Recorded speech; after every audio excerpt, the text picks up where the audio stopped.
samian aku maneh.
in this world is bleeding. Endless. Nothing but a thought. This big diamond! He found God! Anything!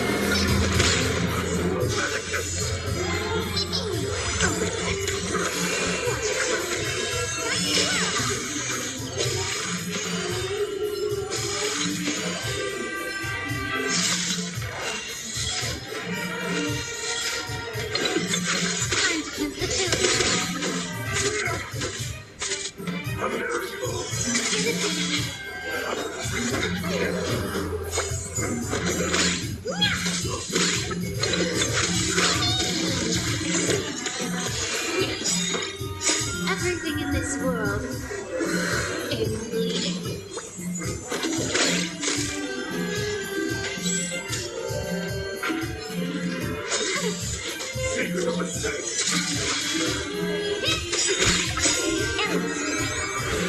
Nothing but a thought.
from the heart.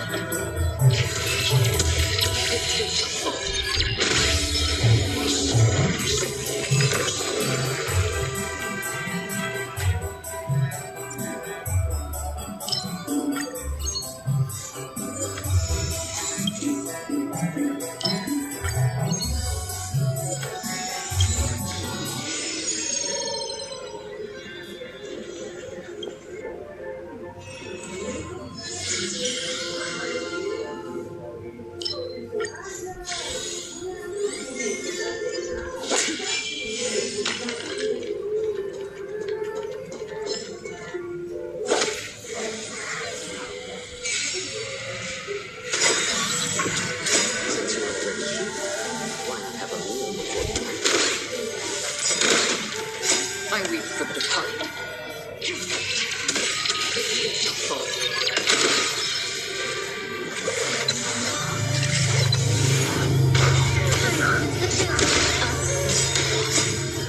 The water lies an endless abyss. The water.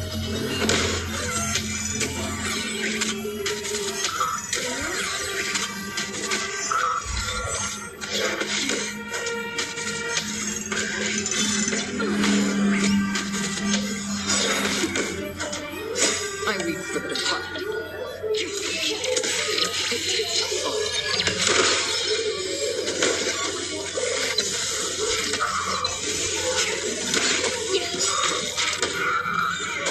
Everything in this world is ill-fated.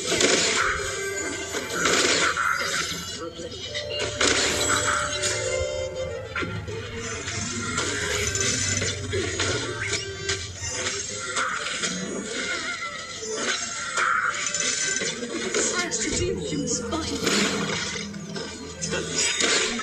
I weep from the heart.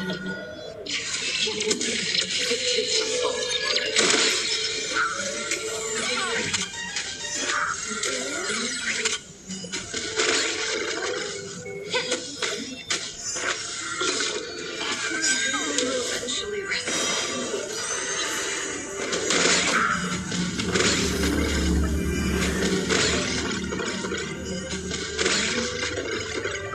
Everything in this world is ill-timed. Still waters of oblivion.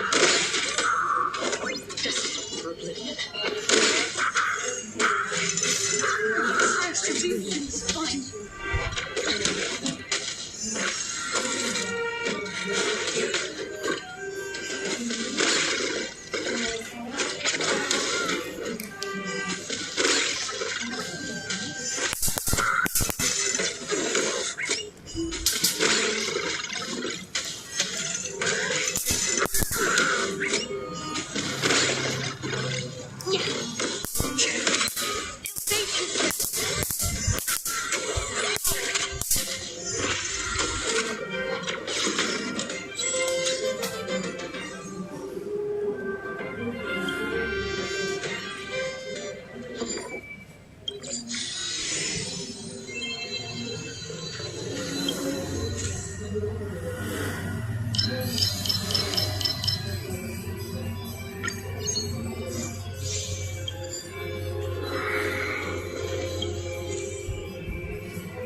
Pip, yo halo Bang Salty Potato.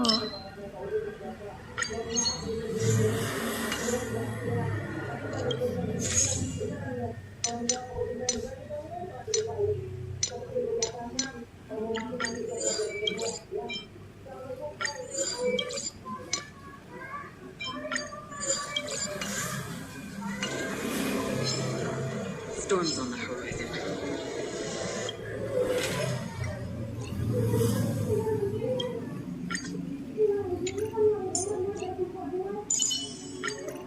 With you here.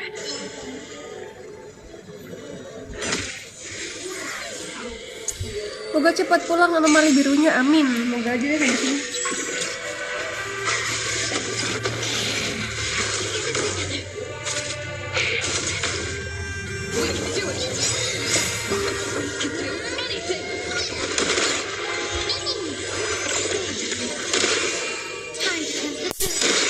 Everything in this world is Don't lie.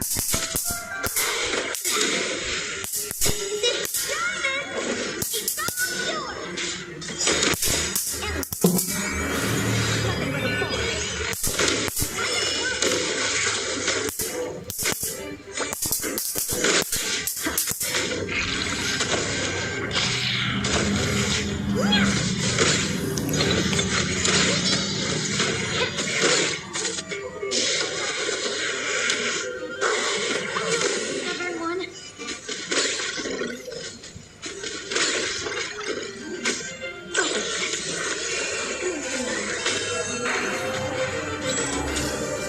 Sore Bang Hiken.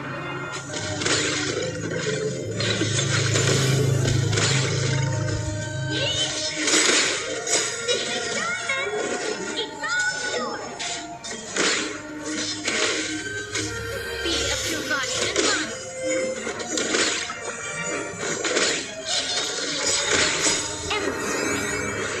Nothing but a force.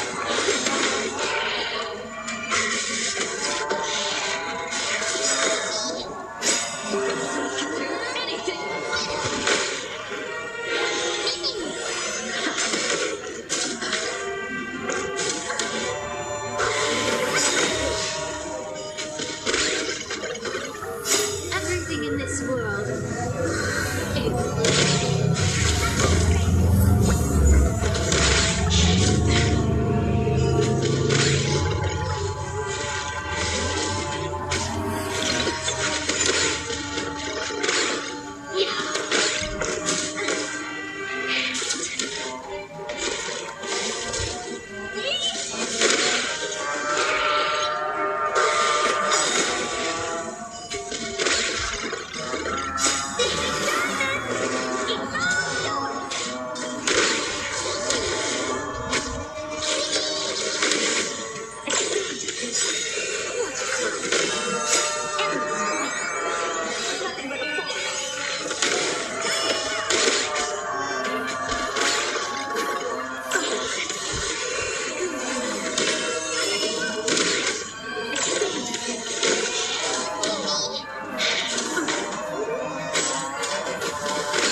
Oke, udah kelar aja nih.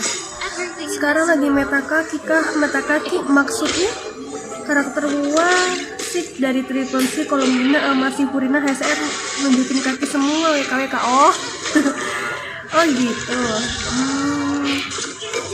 Mungkin ya Genshin kan juga itu si siapa itu Lauma itu kan juga kakinya expose juga. Si Colombina iya, kakinya yang jalan di air itu ya.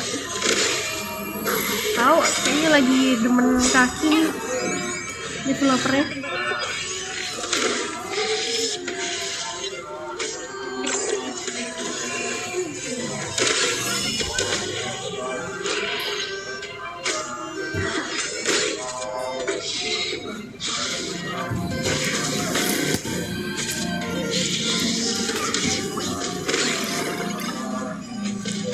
udah bosan sama anuan. Sama apa, ayo. Sama atas.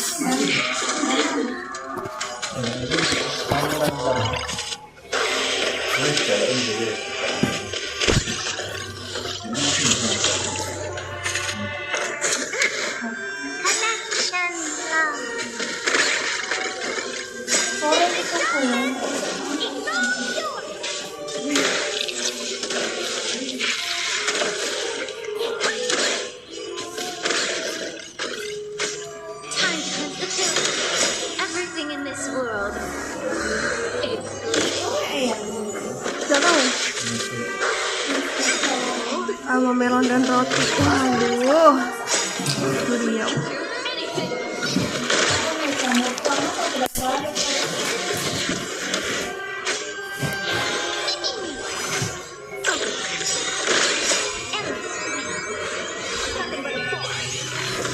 Biasalah fan service. Kalau misalnya itu doang kan juga bosan sih.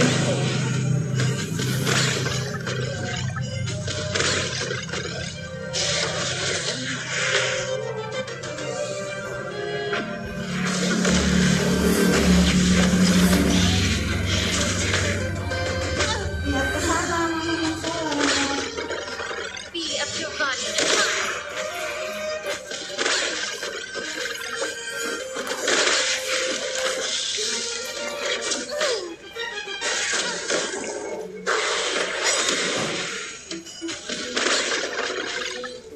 Everything in this world is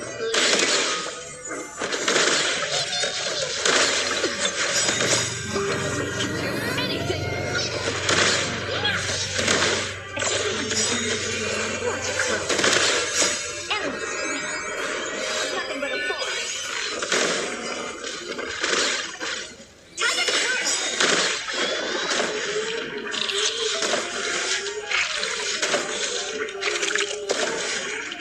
This is diamond. It's all yours.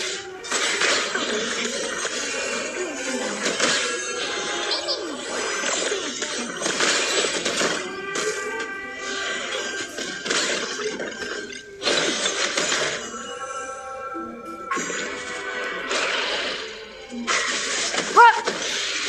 Lah diri mulu di anak nih. Nyebelin.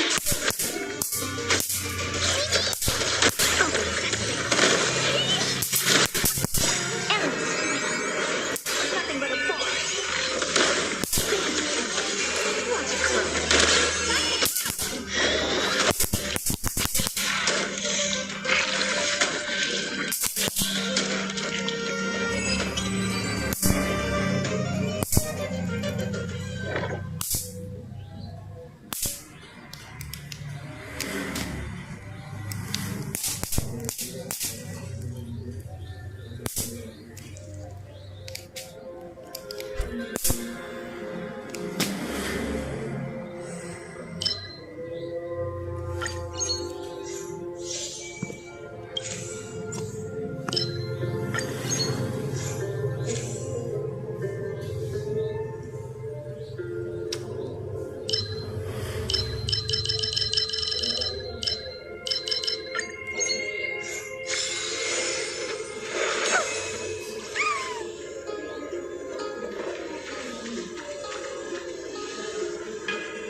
Sky High model 1 tuh apa?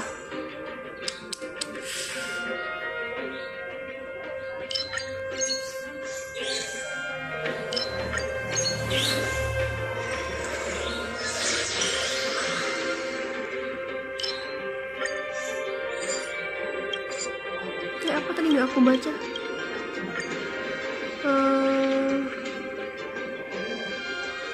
Oke, udah.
nggak gacha Painon, udah dapet Painon. Sama satu kumita ya. Yes.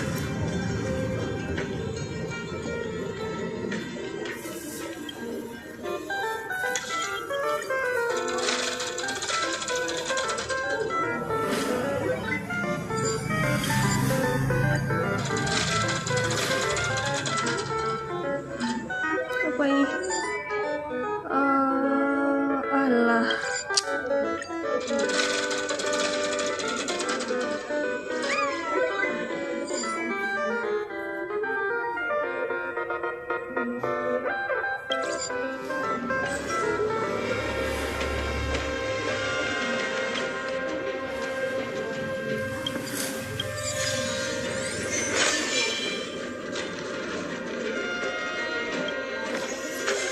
This thing? What I've got is leagues beyond.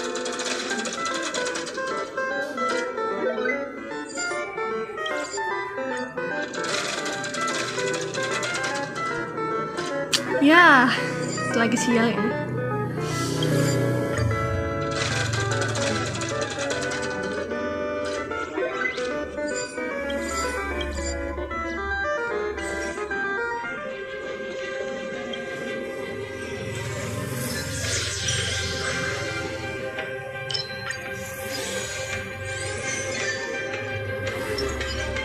I'm thinking.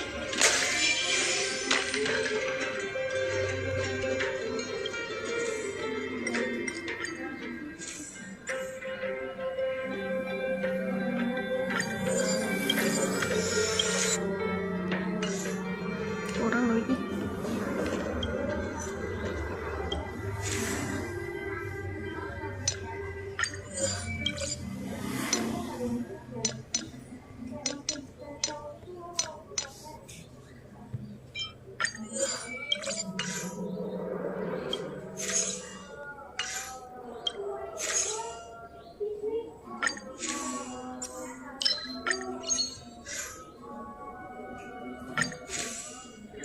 Oke, mantap.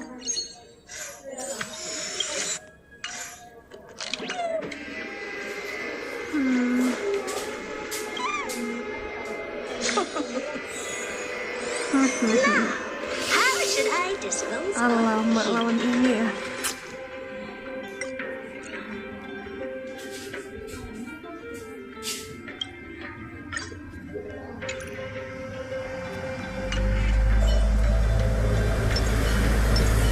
sound? Deja vu. Incense ascends. Alert from your control.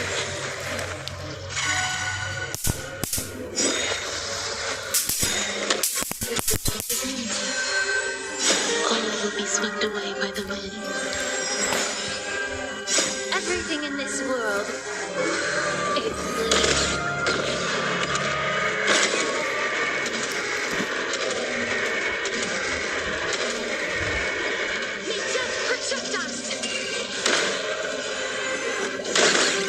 Embrace a new life.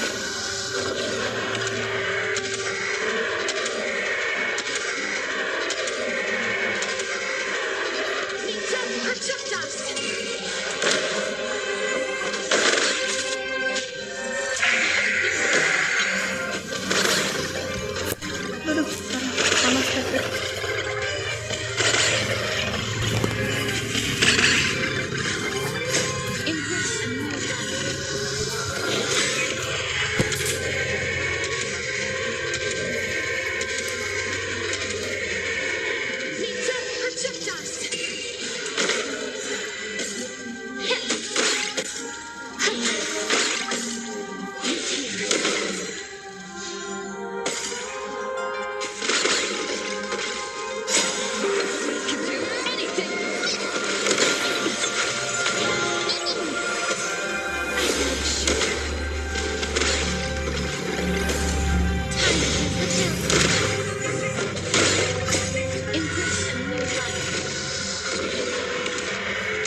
Mama, wes sampean fotokopi no ta?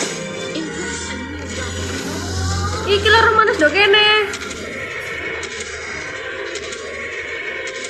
Iya dindaku.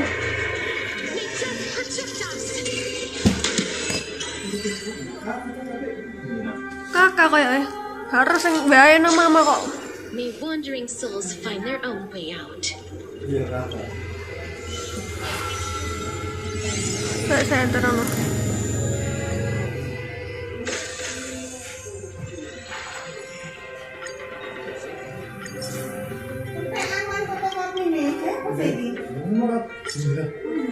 Ini mau ngikutin kopi apa mau? Jangan fotokopi.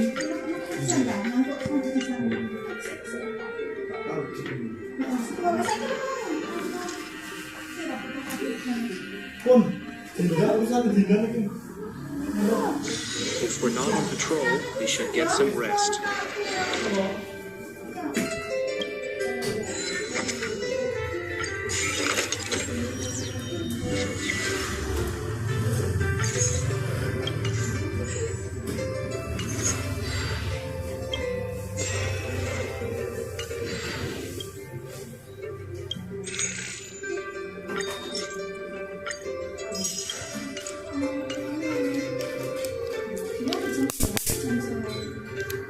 Sido marek. Sido apa? Kayak ngambil iku. Kayak sido ngambil iku. Surabaya.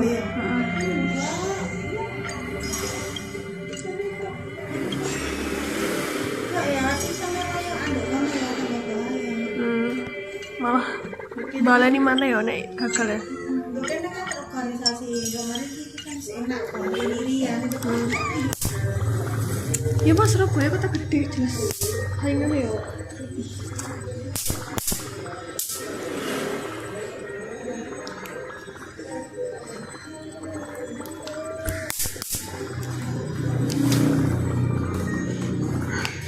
Hey. Mitbut. Wes aktif rek. Ini turu wae. Tapi mana bisa repot. Sama tapi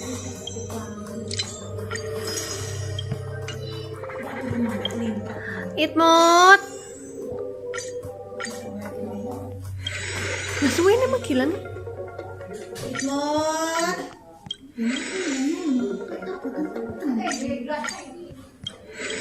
Kemarin apa lagi ya segede sih.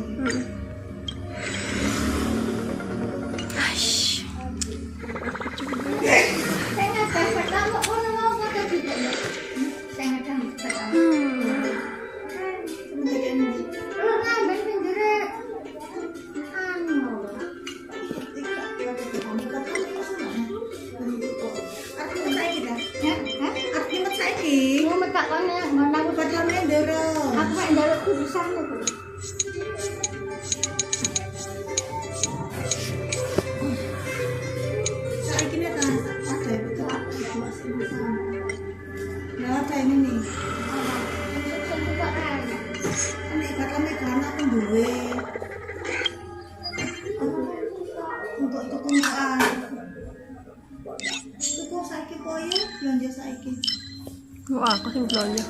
Ceker sampean.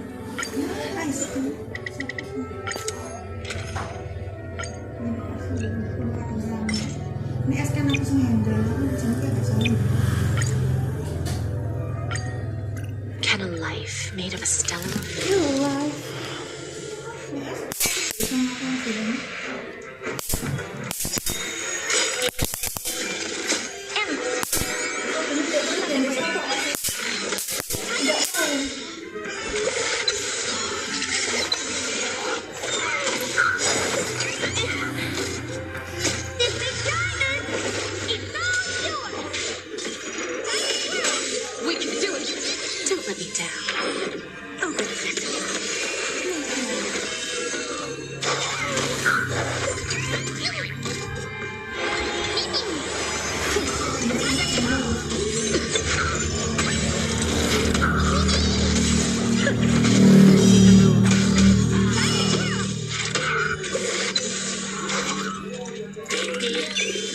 Nothing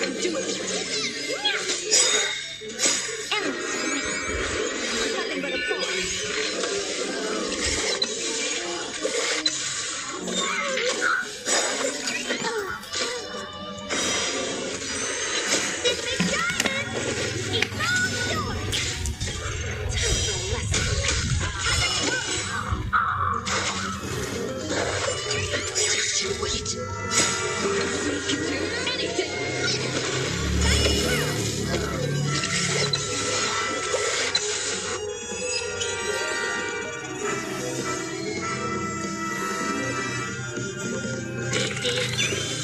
I always deliver.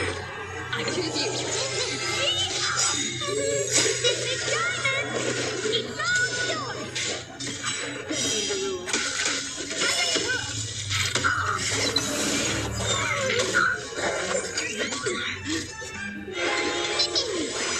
Halo Kak, halo Bang Dimas.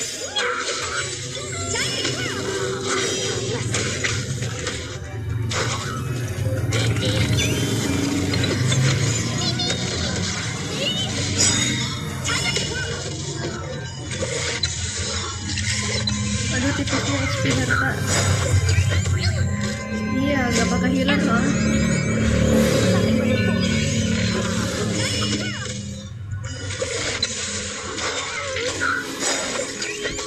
Tapi dia gak bakal dikit sih, kan gitu. Bisa satu doang XP gak bakal dikit.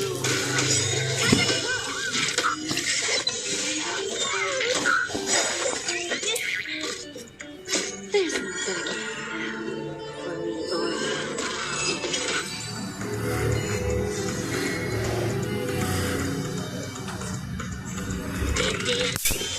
Don't let me down. We can do it.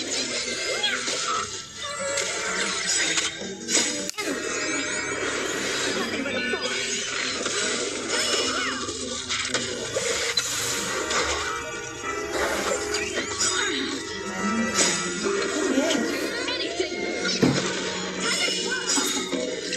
Iya, gitu bisa.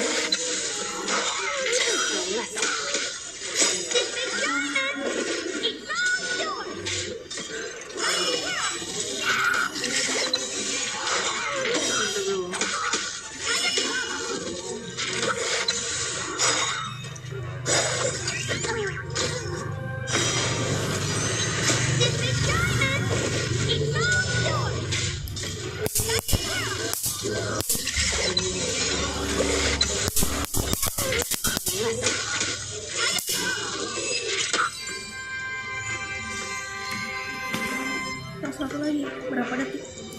Oke, pas.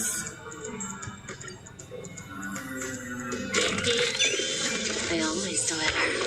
I choose you.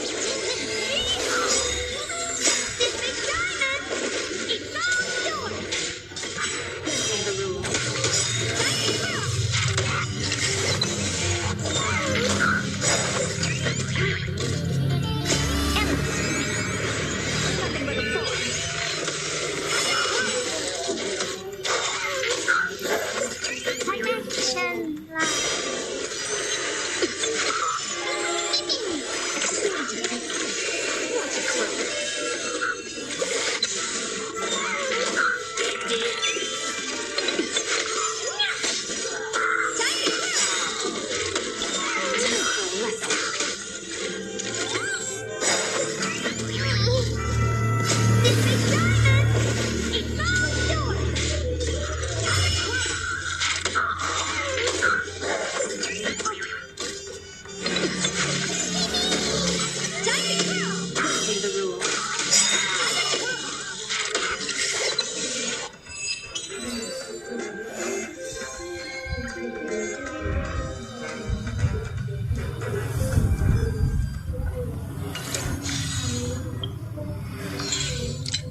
strategy.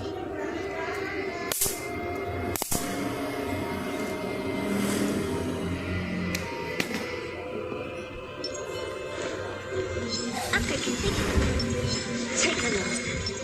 There's a touch. Danger.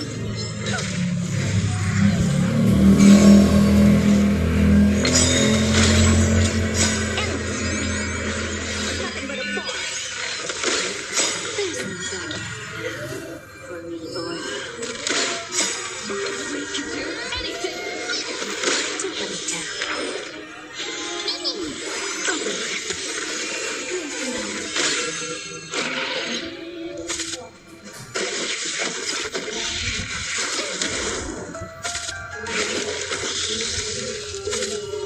Just a graze.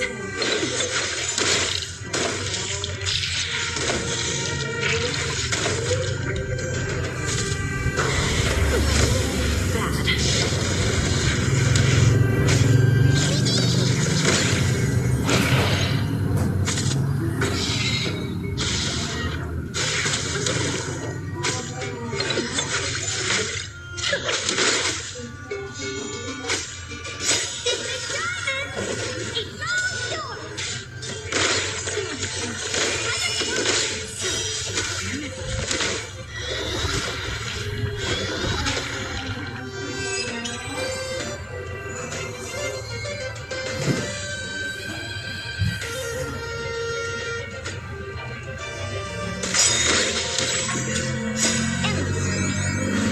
Nothing but a force.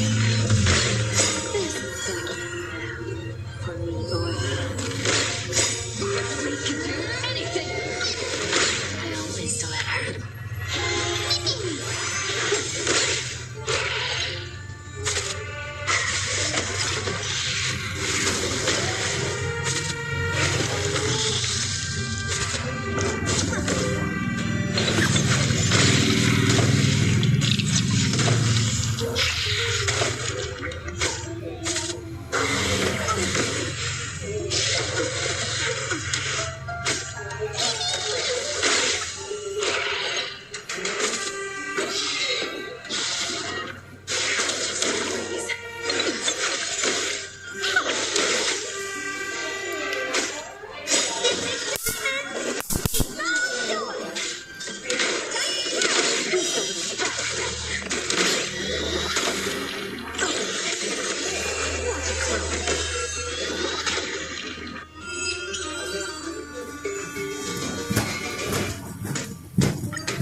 Nothing but a force.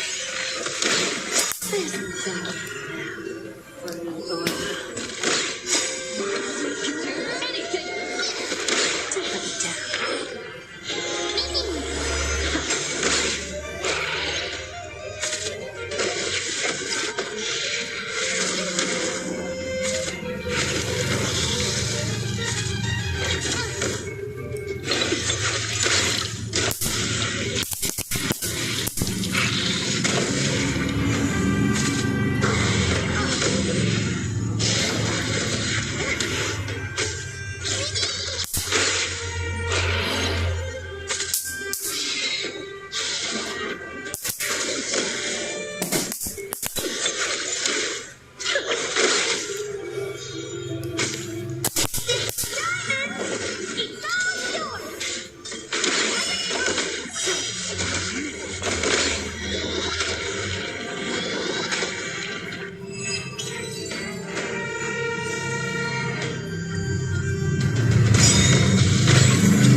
Nothing but a force.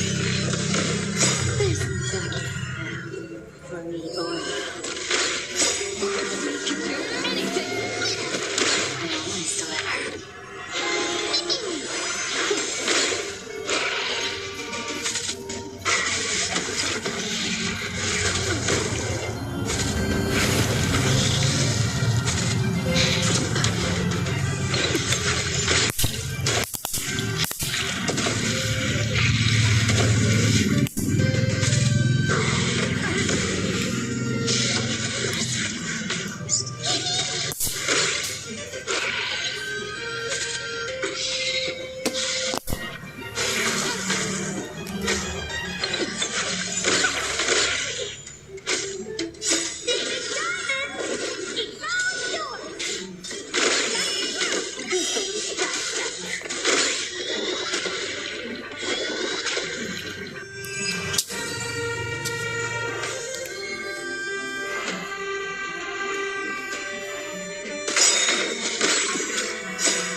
You just don't learn.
Chụp nó được con mà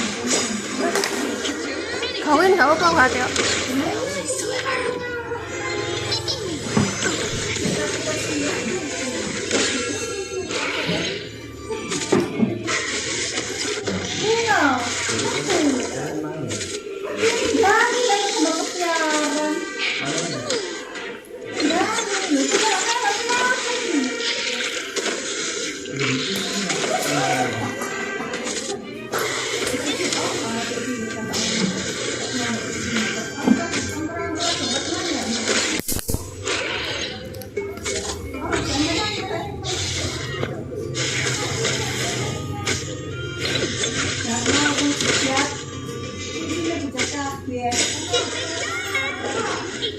Mama, tahunya sama goreng taga.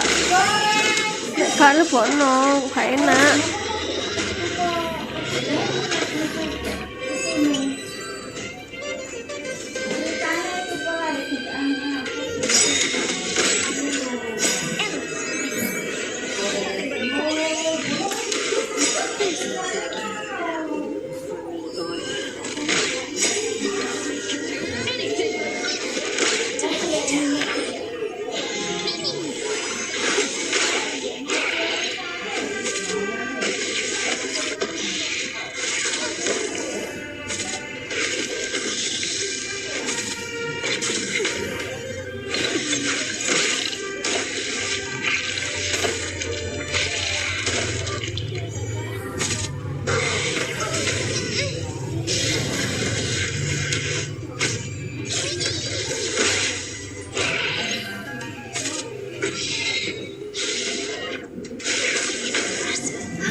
Loh, akeh gonku dhewe kok akeh. Sing goreng sopo? Bagus.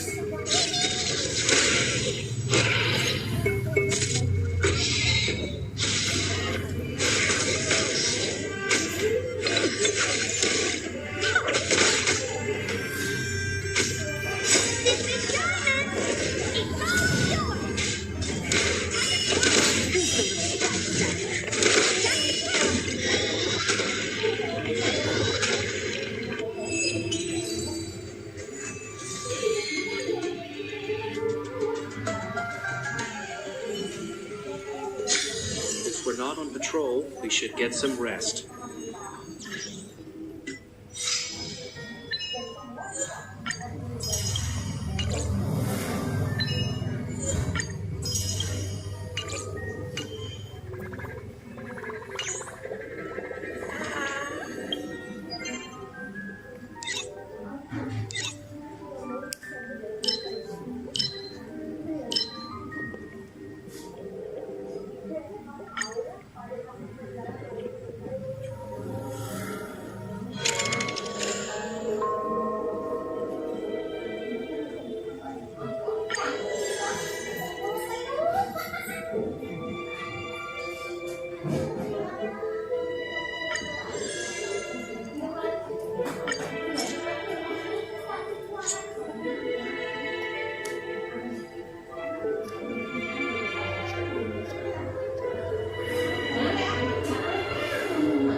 Need something? If not, then I'll be leaving.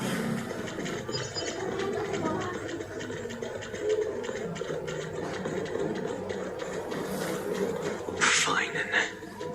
So, Let those righteous heirs who started this terrible war hear you.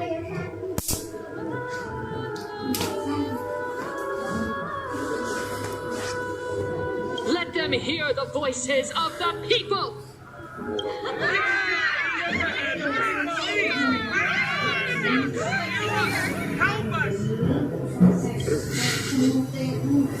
as always, that woman knows how to stir up a crowd.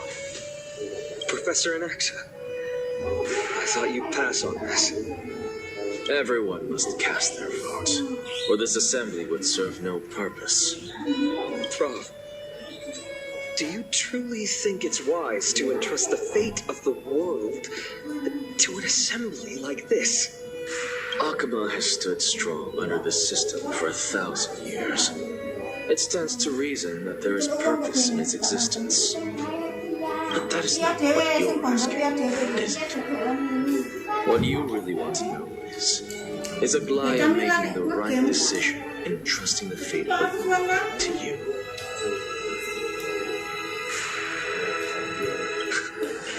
Nothing ever escapes you.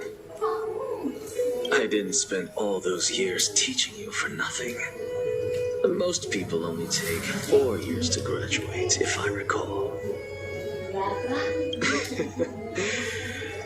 To tell the truth, I feel like I'm on my way to an execution chamber instead of a podium. So, do you have an answer to that question? No, I don't. I thought so. Because that question is not yours to ask in the first place. Is Aglaya entrusting the world to you the right decision? Don't make me laugh. That is a question that woman must answer herself. Why are you fretting about this on her behalf? Or have you been seeing yourself as her pawn all this time? Listen up. I'll say this only once. Flip your perspective around and ask yourself this instead. What should I do to ensure that the world doesn't stray from the correct path? That is what you should be thinking about. You still have time, so give it some thought. Oh, and don't bother telling me the answer. Tell it to those begging for salvation from the gods. Got it. Thank you, Professor Anaxa. That's Anaxagoras to you. Who will you be voting for?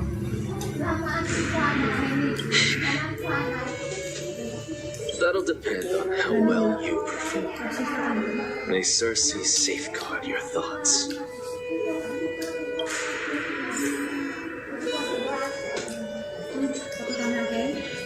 Lord Anaxa, you're finally here. The last speaker for the assembly will be taking the stage soon. The resolution will be passed after that. Lady Kindness has reserved a special seat for you. Shall I show you to it? All right. This way, please. Actually, not necessarily. I'm fascinating the way they Elders and citizens, silence, if you please. As the Theoros, I present to you Phine of Ides Elysiae, virtuous citizen of Akima, and the last speaker of the assembly. Much obliged, Lord Lycus. I remember him. He's the penniless lad working for Aglaya. Where's Lady Goldweaver? Why is she sending me back to give the last speech? It's really the end of the flame chase journey. Can this dude really face down kindness? Actually, not necessarily. I'm fascinating the way By Kephali above, dear citizens of Akima, as you look upon me, so too do I see you. I see your fear and misgivings, your apprehension about the discord between the Chrysos heirs and the Council of Elders. And yet, before you contemplate something as grand as the fate of the world, I ask that you look closer. Look beyond the horizon illuminated by Kephali, at the crisis threatening to overwhelm us. What? Ides Elysiae, my beloved hometown, is a village forgotten by time. It is a place with the most invigorating breeze and wheat fields that spread all the way to the sea. I once thought that there I would enjoy a lifetime of peace and quiet with my friends and family. How I wish I could invite all of you to that paradise, far from the noise and chatter of the world. Alas, I can't. All that she nurtured, all that I love, they have long been devoured by the black tide. My beloved home is no more. Air fryer. Hindar. Hindar tak gak mau? Arab tak gak? My father, Hindar tak gak? fought with a broken sword to his last breath to protect his child. My mother, Aldada, Goreng biar sama. she was ripped apart by monsters. Also, I might live to stand before you here and now. Galva, he was a hunter.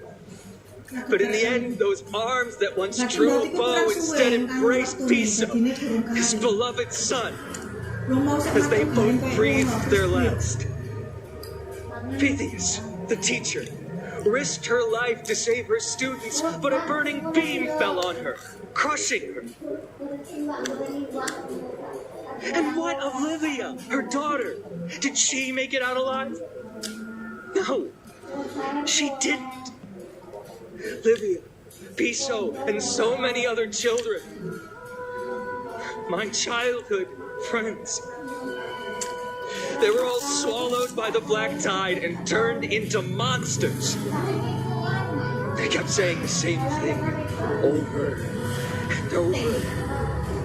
Even up until the final moment, I finally steeled my heart and granted them eternal peace with my sword.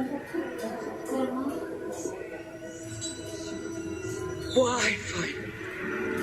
Aren't we the best of friends?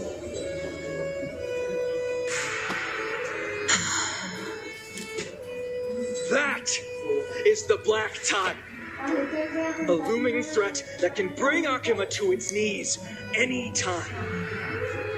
Kindness may have promised that with the 3 titans of Calamity Con, Akuma will return to an era Critia once more. But much as it pains me, I must disappoint you. While the demigod of strife has done everything in his power to hold them back, they are still coming. By now, the name of that black-robed swordmaster, the Flame Reaper, has likely echoed throughout the city already. The roaring thunder is a message from the strife demigod. Apa ni The sambil Flame nonton di? Reaper has risen from death, and they hunger for the core flames of the gods.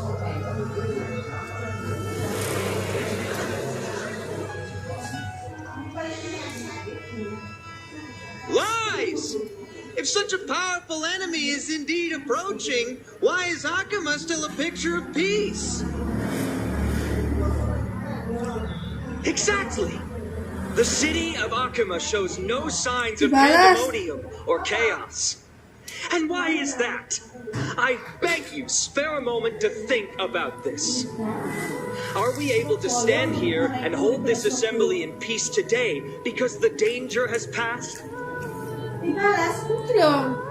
No. This peace we enjoy is no gift of fate.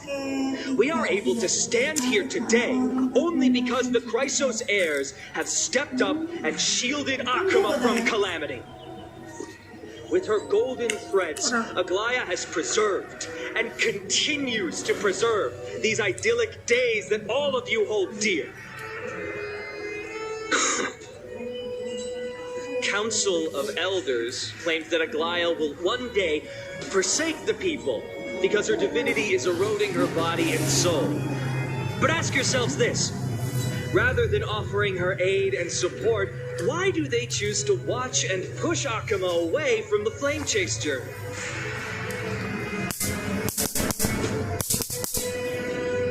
The answer, no one can bring themselves to speak of. A truth stained in blood and buried in greed, fear, and vanity. Allow me to lay it bare before you.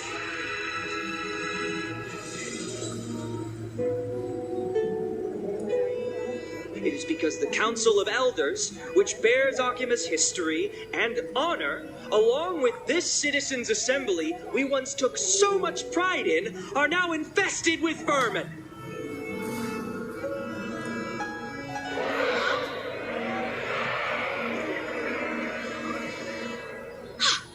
You insolent whelp! How dare you! It is true that Aglaya has reached her limit. Why? Because she has been working tirelessly to weave the defenses of our holy city against the encroaching evil. All while these vermin are making up baseless accusations about her and scheming in the shadows. Not once has she ever failed Akuma. Yet these vermin attempt to tear her apart, tarnishing her name with unfounded allegations. She may have been blessed by divinity, but hasn't her heart always stayed true to humanity? They attempt to mislead you and reduce this assembly to a crude standoff between gods and humans, but citizens of Akama. Once more, I implore you to open your eyes and look at those around you. Examine them closely. Beneath all that finery, do you see the good heart of a human or the poisonous glands of a pest? Make your judgment, then turn your gaze to the demigods, whom so many of you regard as cold and merciless. Do you not see the light of humanity in them? And those who wear the mask of humanity, yet utter only hurtful, slanderous words, can you not see that their souls have been corrupted by power?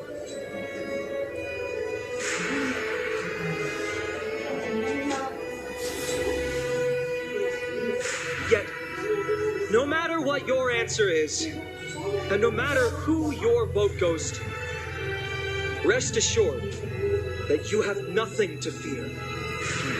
For Aglaya, Trivios, and I will remain your faithful guardians and pledge our lives to upholding your decision.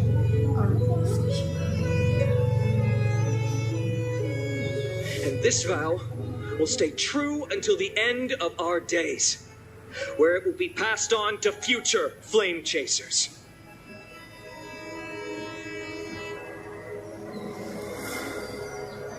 A steadfast and unwavering promise that shall endure through the ages. Lama banget. Absolutely right. The crisis airs have only our best interests in mind. I still don't understand how we never belong to see each other. Have to end. So.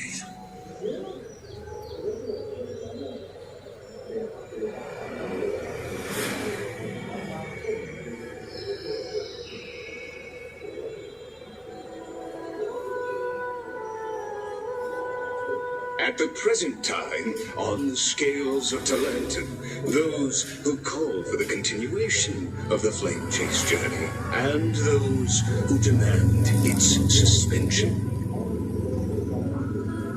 Each faction holds an equal share of votes, resulting in a perfect balance.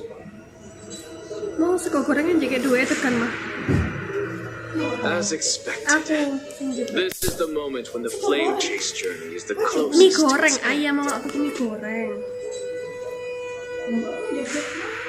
And now it's your turn to vote, Lord Alexander. Udah paling dikira belum dibayar. Is there anyone else who hasn't voted? Tak ono kok nang dibayar mana? No, you're the last. Cast your vote with care, for your decision will break this impasse. I have long since made a decision. Very well. May you bring much needed change to this farcical world.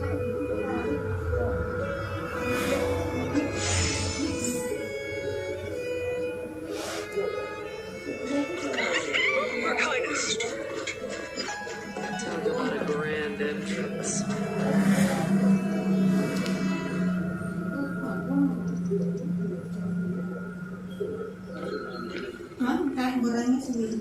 You've done well, Finan. Given the circumstances, delivering a rousing speech to stir up emotions was a prudent move. Sama nggak ya adonan nih tak ikut nota tadi nota huni.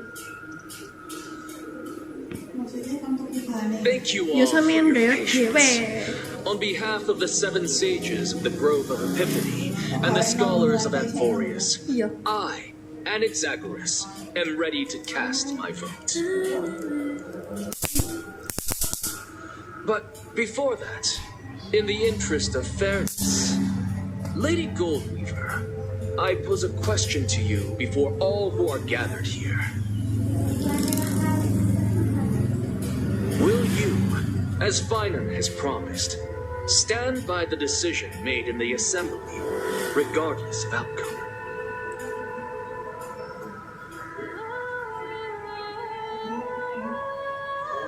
In the interests of fairness, I'm making no promises, lest it should influence your decision.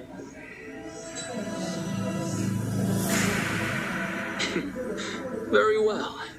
I thank you for your honesty.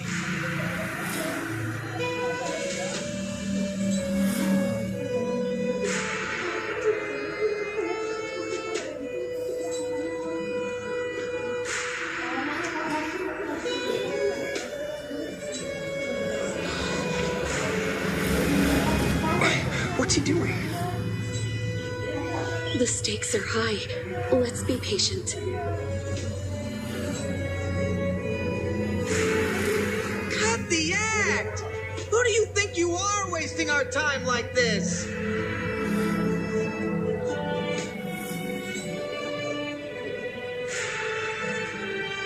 Lord Anaxa, please do not forget that I...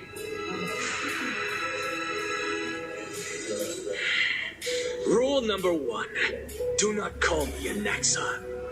Rule number 2, never interrupt me. Silence is golden.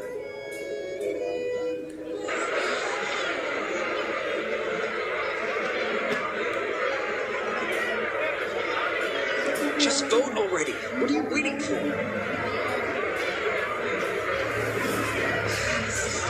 Cast your vote.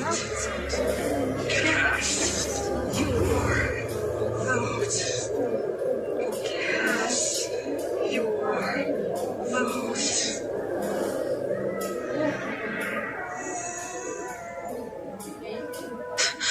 I cannot help but wonder, is every hardship in the world something you will exploit and use to your advantage?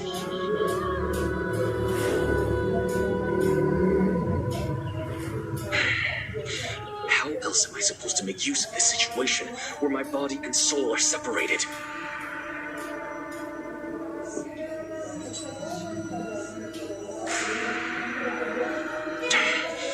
Oh, Circes. Or should I say Calypso? Accompany me on this final journey.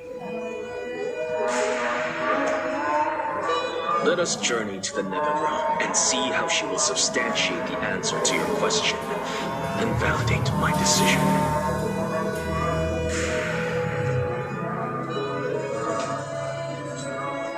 We need only to follow the sound of the tides.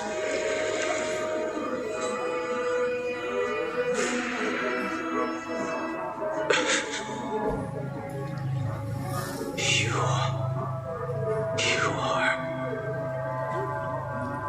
Well done, child. Just as I foresaw, you have achieved great things. Teacher. What a twist of fate. A blasphemer raised in the doctrines of the Venerationists. It's like a foal kicking its mother in the belly after taking all her milk. I respect you immensely, sir, but You cherish the truth even more. So, child, do not be troubled by the criticisms I have borne. Do not let those voices hinder you as you forge ahead.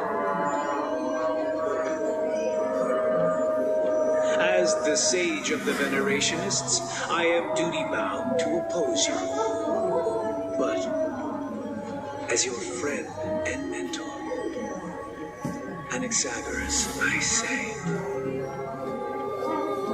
go forth, for the truth is already in your hands. I will keep that in mind. Go now, child. Your lonely pursuit is about to welcome a new chapter.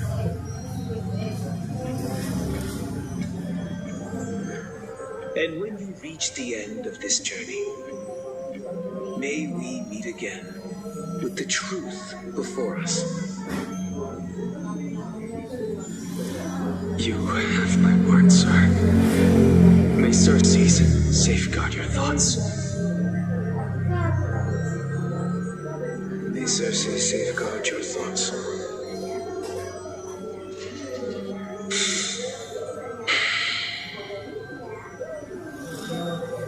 You are right, Empedocles. My lonely pursuit is about to welcome a new chapter. I must be on my way now. May we meet again with the truth before us, Empedocles. What are you waiting for? Just cast your vote. Silence! Silence, everyone! Behold, Cersei's, here at the center of the world, I shall write the final step of my proof. For this place is but one step away from the truth. Sore bang, Coldman. Bukan bang, tapi mbak. Bang aja panggilnya, bang aja, Bang Dimas. Professor, I completed the proof you wanted.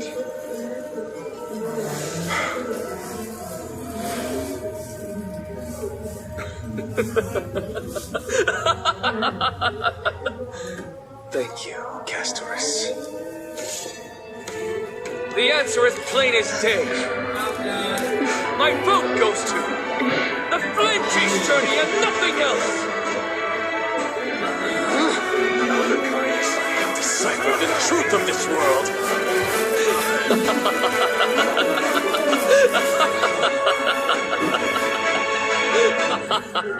Absolutely, Senior. Shouting, the result is clear. Buy carefully and to lengthen above. Alexa, good trust. I have observed. Good trust. No! I guess you can't. Max, what have you done? Have you lost your mind? I hope you are prepared for the harsh punishment awaiting you. Mark my words, I will make sure that clever head of yours never forgets the price of betrayal.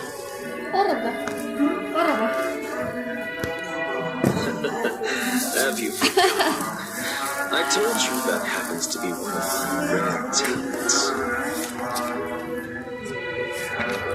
You put on such a performance just to aid their preposterous flame chase journey.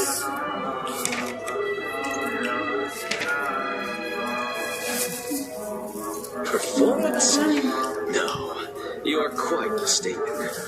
I may be paranoid by nature, but I've always been known for my honesty. If you really understood me, Lady Kindness, you'd realize that I never had any interest in your pathetic little game of politics. Factions, standpoints, they are jokes in my eyes. I have never once switched sides.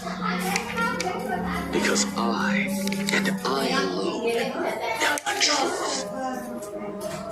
Lady Kindness, with all the citizens here as witnesses, we should honor the spirit of democracy and respect the decision of this assembly. I have observed that Arkham has chosen her destiny. This citizens' assembly has resolved to continue the flame chase journey.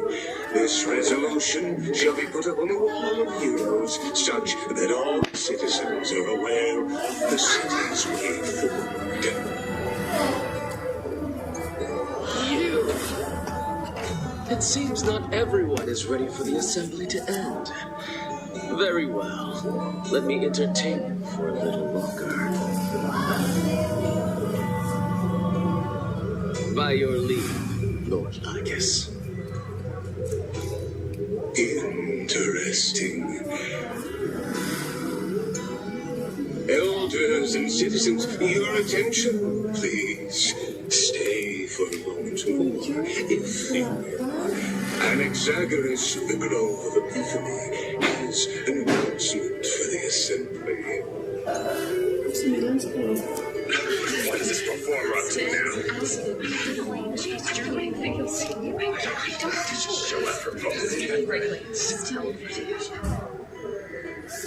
Just moments ago, all of you made a decision on the fate of Amphoris. As a supporter of the Flame Chase journey, it pleases me to see the choice you have made. But I regret to say that I still harbor doubts about this outcome. Thus, I hereby challenge this resolution. Tell me, who among you dare swear to Kepali's name that Era Nova will truly welcome the fairy tale ending that the Chrysos heirs have promised? A beautiful new world free of calamity and madness? Nonsense! That's impossible! What is he getting at? Of course he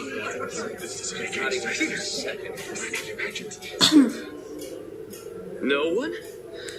Must I pick somebody to answer? Very well. You, the one acting so wise and profound, in front of all present here, do you dare swear that it will happen for sure? No? Apa di CP no? Next.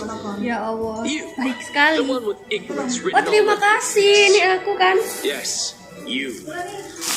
Do you dare swear by it in front of the Titan? What are you trying to do?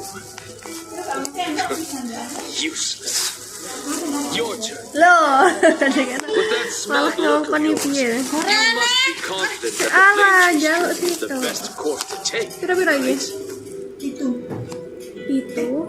Hey, mind your tongue. kayak bagaimana pira? So, no one? Sing gandong mah gak I see. dipeker. In that Sing case, omah. fine. Dulu kok sendok kok ya nalali kamu sendok iki. Your speech was filled with such passion just now. How confident, then, are you in making this promise? Ono sambelnya kan. Professor, what are you doing? Pak campur sambel ya. Let him continue with his Saya sate.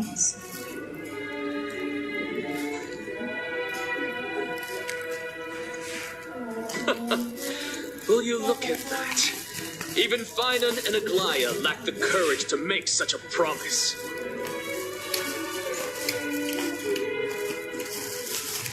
And what's even more absurd is that no one but I can promise you this new world. And yet, the Assembly passed the resolution anyway.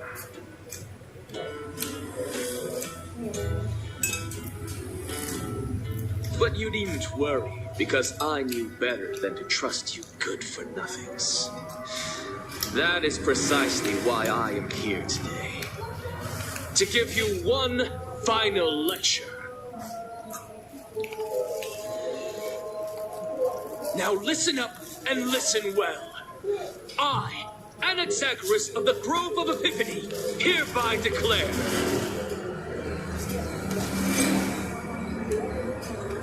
everything that the Flame Chase journey promises is true. Finan of ID's Elysiae, the prophesized demigod who shall succeed Kepali, will reforge each and every one of us in the new world with his complete, intact memories. What? The core flame-bearing titans were the Chrysos heirs of yesterday. And the Chrysos heirs who carry the core flames today will become the titans of tomorrow.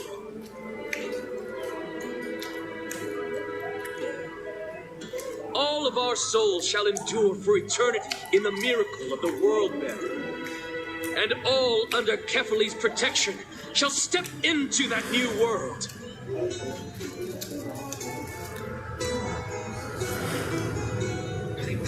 Listen carefully. Nothing but This is pure blasphemy. It's impossible. What? Are you saying that we must bow down to you and worship you even in our next lives? Enough, you blasphemous imbecile! How dare you try to deceive us with all these lies and falsehoods? How can you prove? I told you, don't interrupt me. But since you've asked, I shall be kind and indulge you. My statements are based on my experiments on the divine body of Kefali themselves. You heard me correctly, everyone. With the tacit approval of kindness and the council of elders, I fused my soul with the god through alchemy and learned the truth behind Era Nova.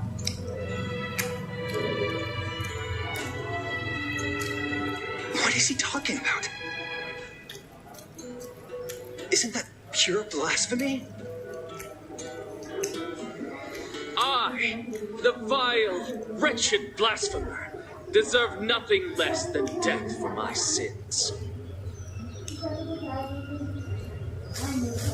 And the Council of Elders, which granted me consent and aided in committing this atrocity, should face punishment alongside me.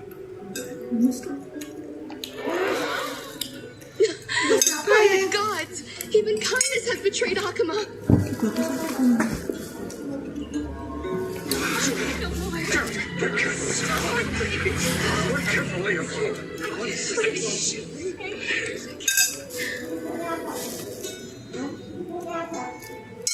I have no knowledge of his transgressions. He did that on his own. The Council of Elders bears no responsibility for his actions. Lord Lycus, as the esteemed Theoros, are you going to simply stand by and allow the Council of Elders to be dragged through the mud?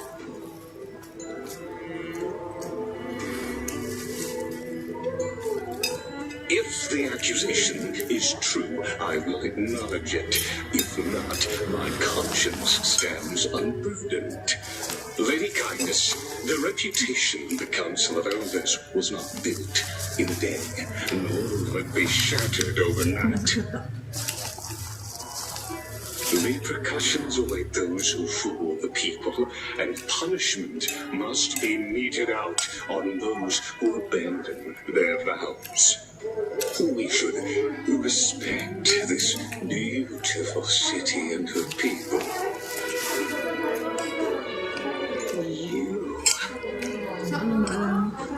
Lady Aglaia, the Gold Weaver, I humbly ask that you take on the responsibility of overseeing this judgment in the name of the fairness of Talantin and the justice of Kefali.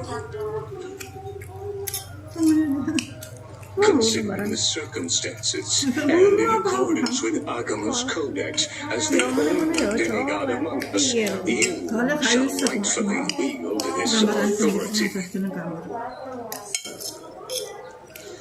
The honor is mine to bear. This is permitted. They can't let this Aku udah semen. Somebody do something. This is how Elders and citizens, silence, if you please. Ini pasal satu itu ya. Anaxagoras of the Grove of Epiphany has made his statement clear. As per Akuma's codex, I request all present citizens to stand with me in exercising the right of judgment. First, Elder Kindness of Akuma and Lygus the Theoros stand accused of neglecting their duties and abusing the law, leading to the egregious blasphemy against a god. In the names of Talantin and Kefali, Akuma is to form a committee before the 7th action hour to conduct an investigation and disclose the findings to the public for subsequent judgment. baksonya gak enak ya, warna.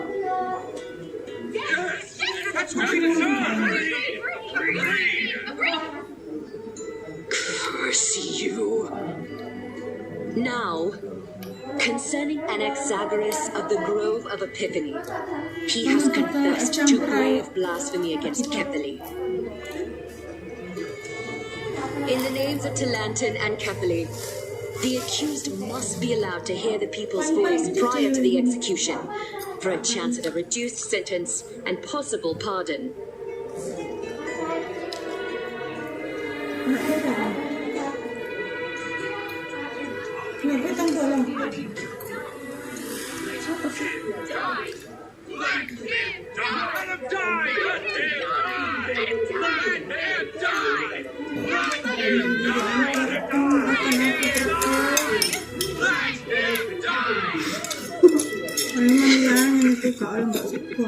Suara kan siapa gak nyanyi? Bukan anak minta maaf pada grupku.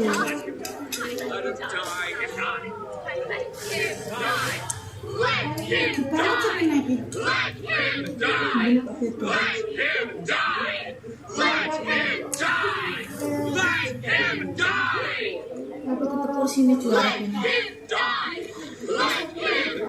Sate ngetes bumbunya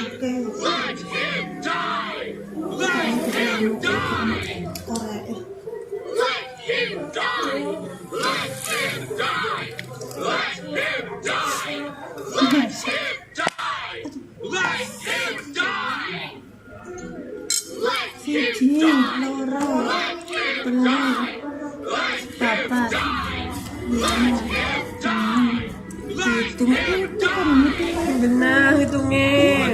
Biro lupa. Mau 6, 7. Enough with the hesitation, Aglaya. This is not like Lali.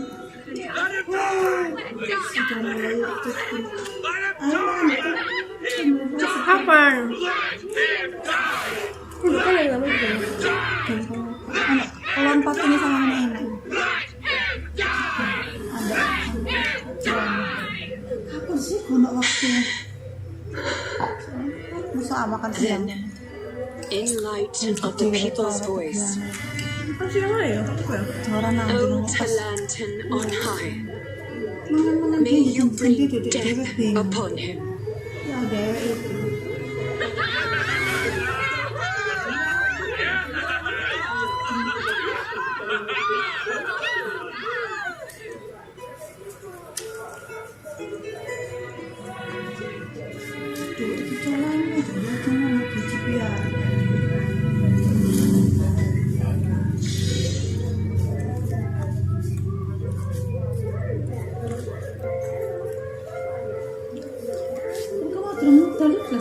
A sea of flowers.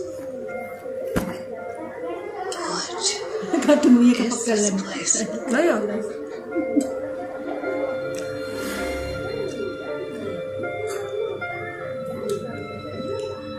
Allow me to reintroduce myself. I bore the name of Castros while walking among the monks. And now, I stand as the demigod of death, the living side of Thanatos. Welcome to my realm, where the west wind ends.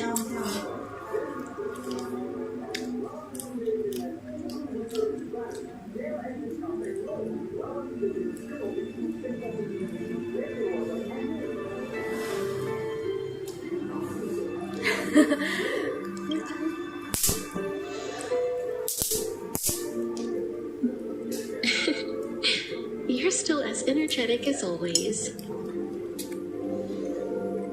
Did you know? Every flower here was planted by Thanatos himself. These flowers were originally both lifeless and immortal, but in the first rain brought by the River of Souls, they were given new life, flourishing as the bearers of countless souls. And it is my duty as the master of death to tend to their well-being and foster their growth in this serene haven.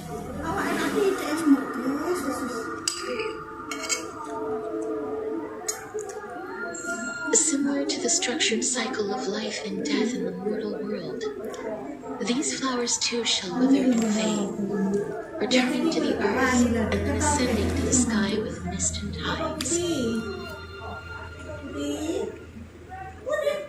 Eventually, they will descend to the mortal land as gentle rain.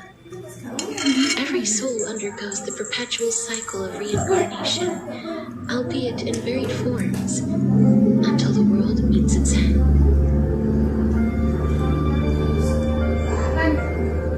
Yet, sadly, there's no time left for employees to wait for when the flowers bloom again.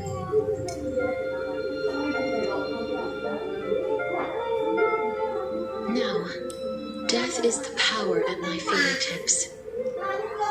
It once let the souls of the deceased here, but I shall open the gate of the netherworld and return you to the realm of the living. In exchange, please take the core flame of death with you and complete the flame chase journey. Do not let our work thus far be in vain.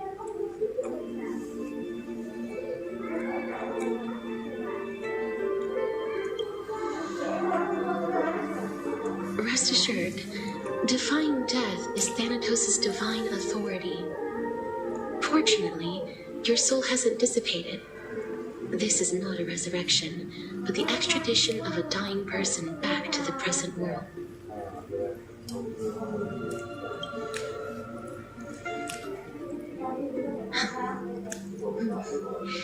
Just like the other demigods, I will stay here and embrace my destiny.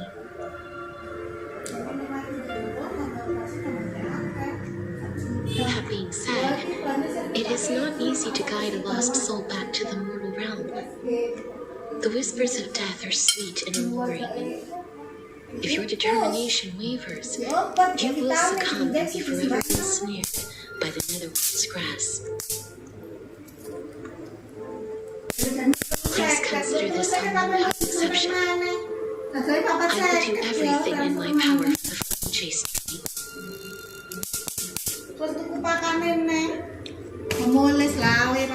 And for your life, the only life I can save.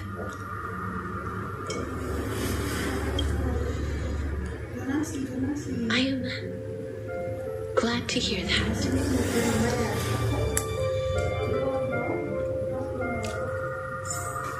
Over here! Keep moving forward and don't look back. I believe in you.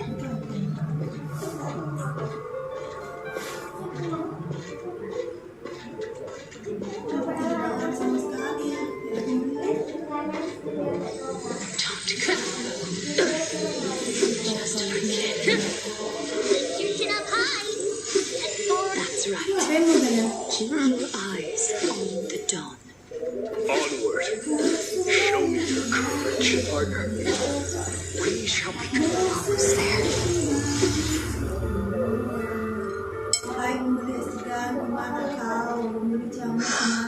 Finally.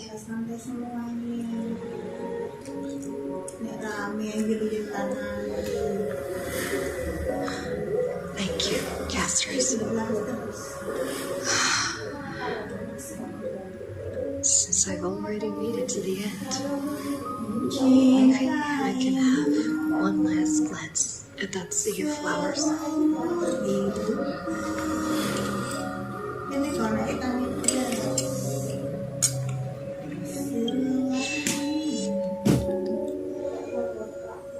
Fear not, as a touch of red will be awaiting you at the end of the path.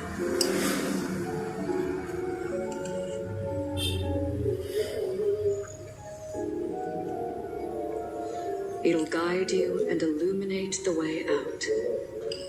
By doing so, you'll eventually reunite in the warmth of the sunlight.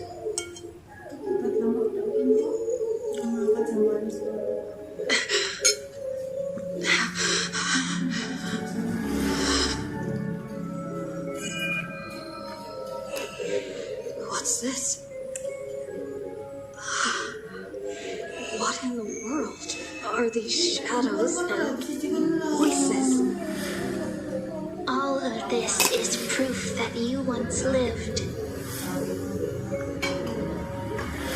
Your soul, your memories, the years you've journeyed through, and the path they revealed, leading you back home.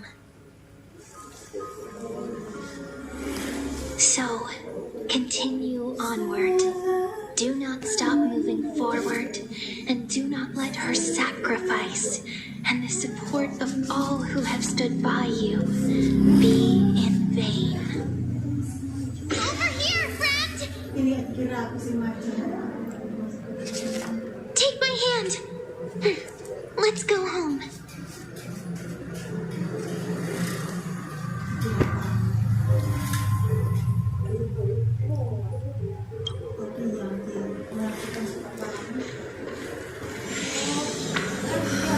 The trailblazing continue.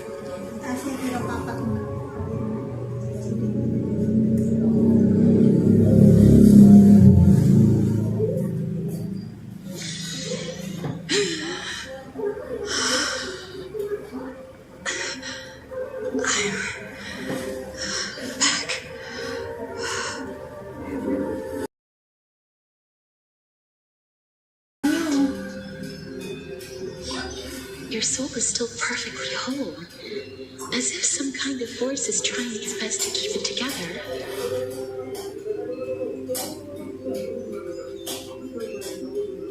Is it Ornix's final blessing? Or is it a miracle of your own?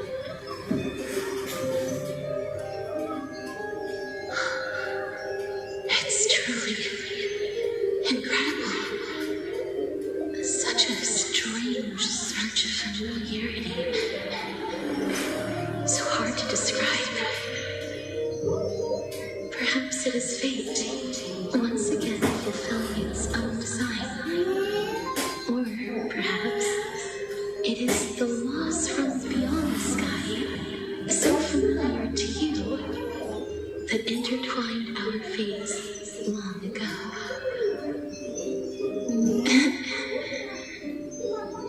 It seems that this is the riddle which cannot be solved anytime soon.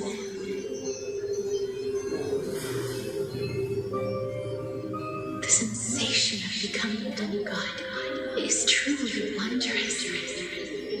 It's as if the river of souls is winding its way through the depths of my spirit, transforming with each breath into a fine rain that nourishes the world. Do you recall that prophecy? At the end of the sea of flowers, the souls of the living shall warm thy fingertips, and after an embrace, there shall be eternal separation. I promised you that I would do everything in my power to give it another meaning. Now, as I stand as a demigod and destiny draws to a close, I can finally end it in a way that is as beautiful as it deserves. The wish I once sought but could never grasp is now within reach. In this brand new world, every blooming life will lift its arms in celebration and recount the profound meaning of this very instant. Every touch, every embrace we share will never again be an ice-cold loss.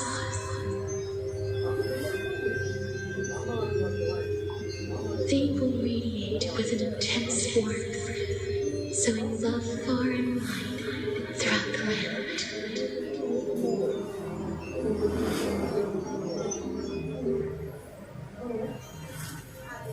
The other shore is very cold.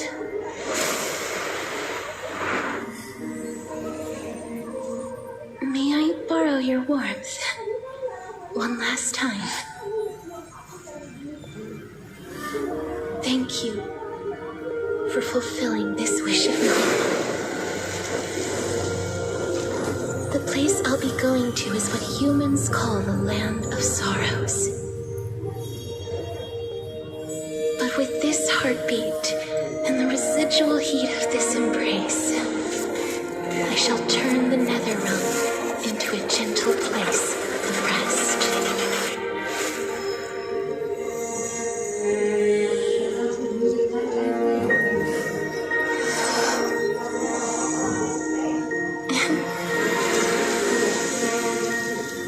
This embrace may be brief, but it's the proof that I once lived.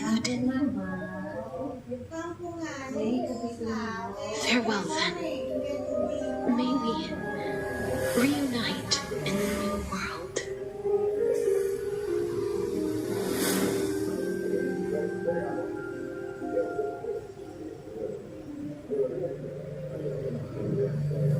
That grand and absurd performance was what you've been seeking your whole life?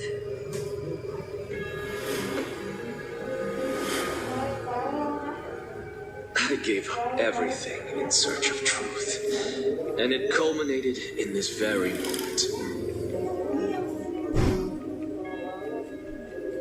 You, on the other hand, performed as I expected. You did not hesitate when you saw the chance to attain power. It's as if you crave power, like a fly craves rot.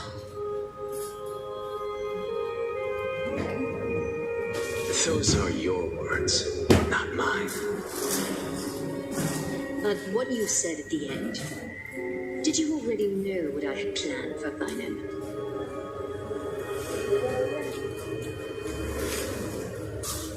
I may have lost an eye, but my vision is clearer than anyone else. You've nearly exhausted your humanity. You're no different from my current state as a walking corpse. That's true. I've long since burned to ash over the past 1,000 years. Only he is capable of unleashing a raging fire that rivals our final great enemy, Aquila. So, this is our last chance.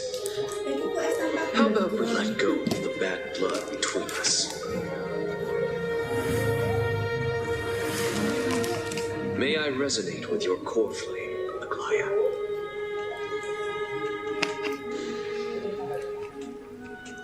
Please do. That's impossible. To persist with your soul thin to such an extent. You're insane. Just as you fight to lug your corpse onward to complete your unfinished goals, I have my own reasons for doing this. Until Finan grows into his position as the prophesied leader, I must continue to lead everyone on the flame chase journey. I must keep inching forward, even if only as an indie shell. I've long predicted this was the case, but I didn't think you'd already lost so much.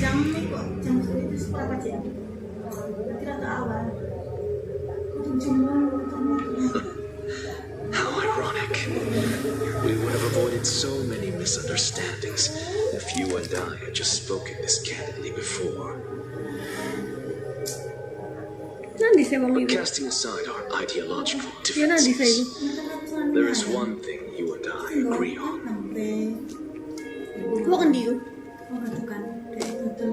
Fine. Yes. He was born to be a hero.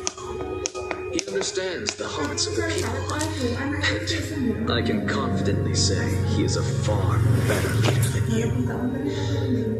Only he is capable of fulfilling your mission. Sadly, he is a man cursed by but by my estimates, his horribly elaborate sense of style should not impede Aeronova. Congratulations are in order. Windbound, common ground at the very end of our destined paths. When you put it that way, it makes me want to take back what I said. Glaya, we're back. Come welcome our great hero reborn from the ashes.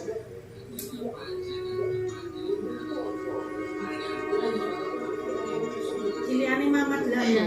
I hope he Iya, didn't kalau give kamu an meninggal. assessment.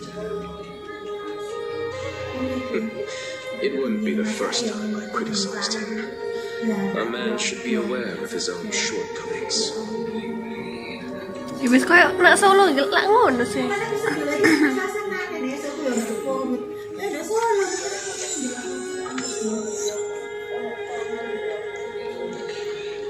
I'm glad. But I don't see Castris among them.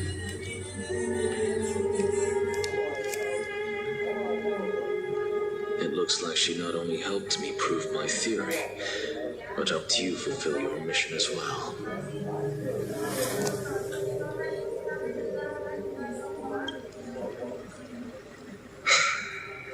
I agree.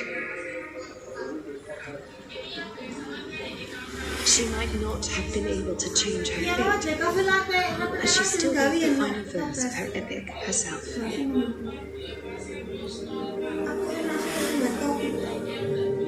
Julie, please recite the prophecy for us. Trailblazer, please surrender that scalding cool flame for us as well.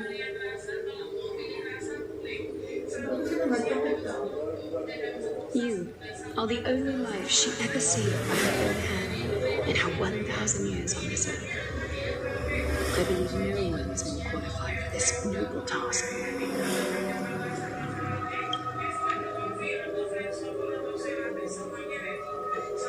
Nak toples endi mah? Toples endi? O gods who have returned, and gods who are still vanishing, today we bring you a soul laid bare.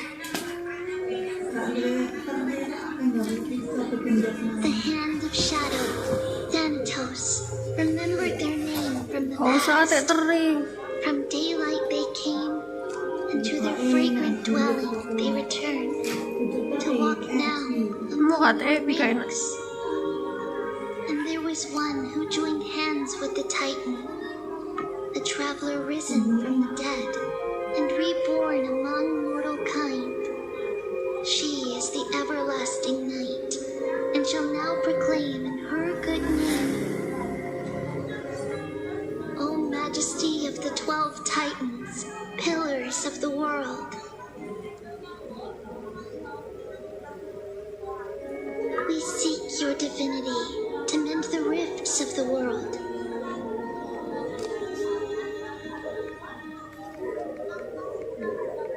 Fill our bodies with blood of gold till we wither in willing service to the prophecy.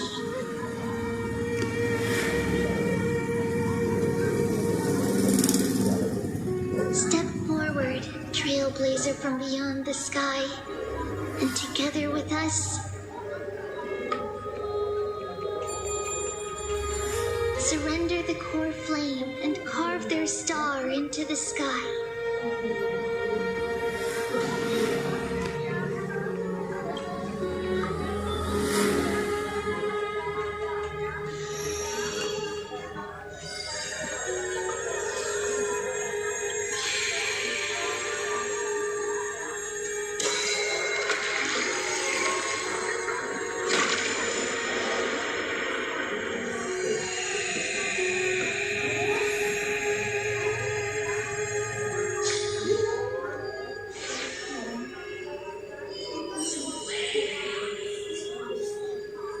Constellation for death.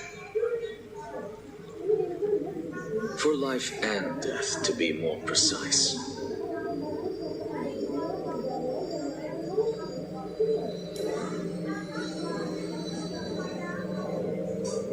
Look, it's...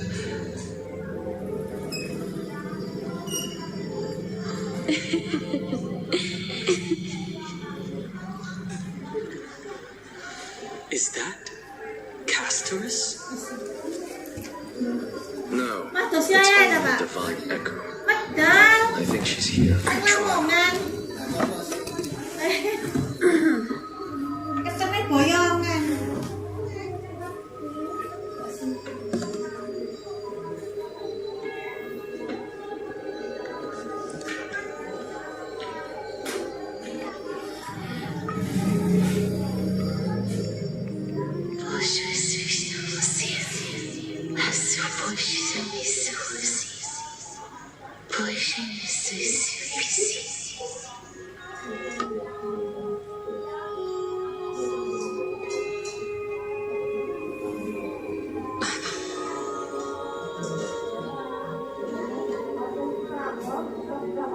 What did she say?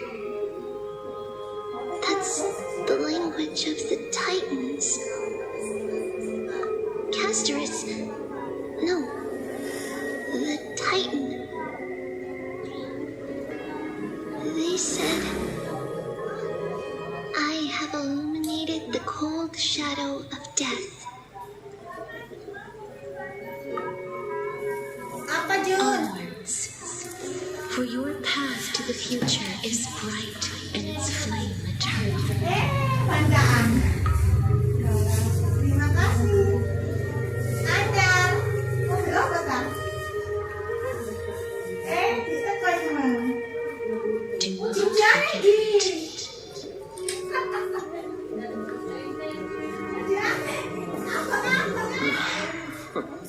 She made quite a scene.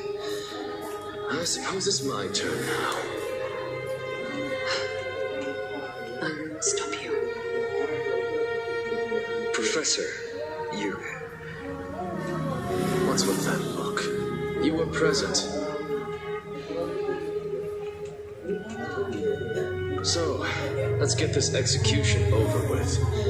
We wouldn't want to bring shame to Akuma's divine laws or keep me from creating a new world. You never change, do you, Professor? I don't understand. If your theory is correct, you'll lose all memories of your past life once you become Titan. Arjuna tuh mobil anyar. Becoming a god. Innova pe mo ya. Of course there's a Pe point. mobil Innova mo. Even if I forget who I am, I'll still have Huh? a brilliant mind. Mau teko mo ya, wis ora mau teko ndok kono mau. Dibaca sego It goreng. goes without saying. Iya sego goreng omong kan iku pesen. Retrieve memories of my past life. Wes sambat warga sego I goreng. still have you, don't I? Sego goreng pesen arek itu emang. Mau ndok kono mete tamet ndok kono pesen sego goreng What you berarti. said during the assembly, even if it were true, things Reforged from memory could never be the same as the original anyway. Then allow me Arek akeh lho right breng now metu. that you're wrong.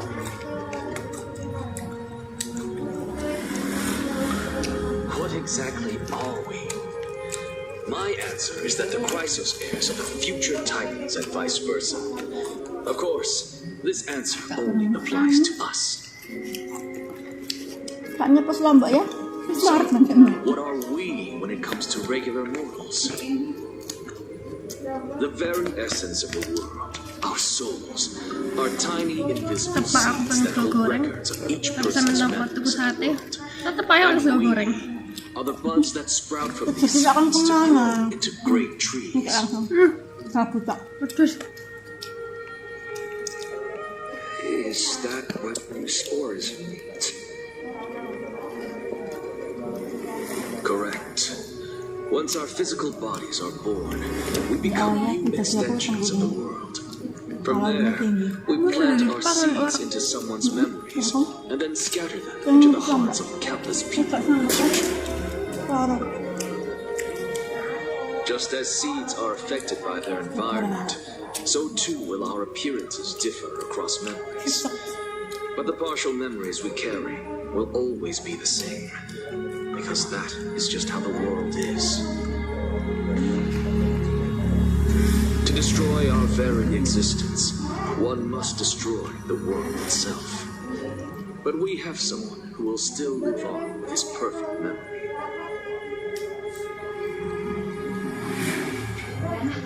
That person is you, child of Kefali. This is what it means to be the world-bearing Titan. So, carry everything of this world and live on. Don't disappoint those most precious to you. Don't disappoint Lady Goldweaver. And especially, don't bring dishonor to my theory.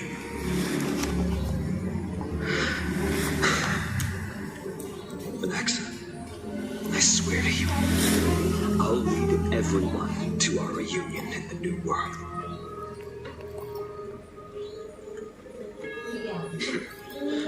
Good. That is all I have to say. Farewell, everyone. May we meet again in the next life.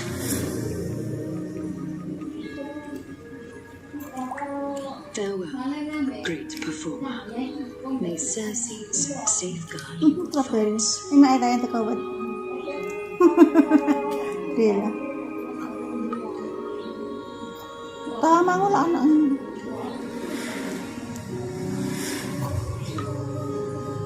May Cersei's safeguard your thoughts.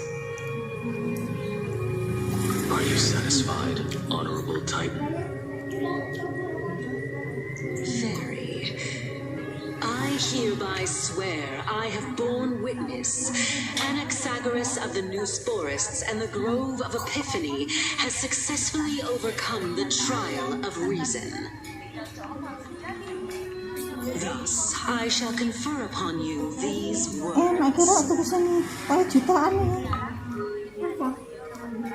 You shall transcend the peaks of purity and return to corruption and hardship. So that's a god's prophecy. It sounds like you just rephrased my past, present, and future.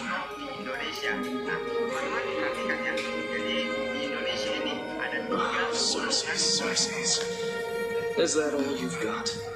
Well, you've already transcended the peaks of purity, and you were never the type to give way in your way. That is true. But I do still have one question. I knew it. What is it? Maybe we're thinking of the same thing.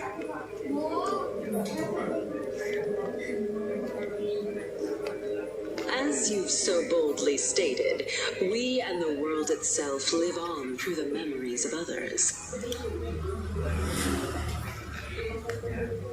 If that is the case, whose memories did the very first newspaper sprout from? How should I know?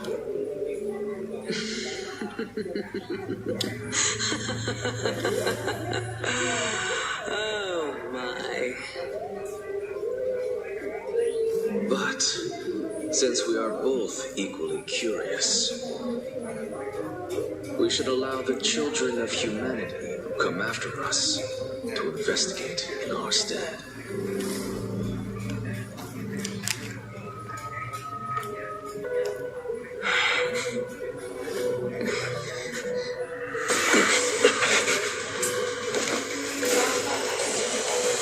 Rejoice, Cersei's.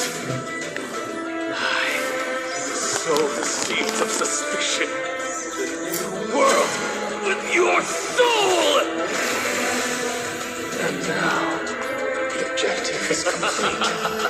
That is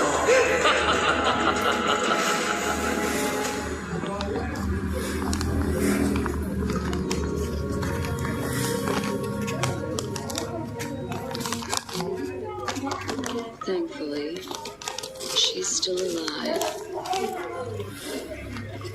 Was March 7th also in this condition when she was first rescued by the Express?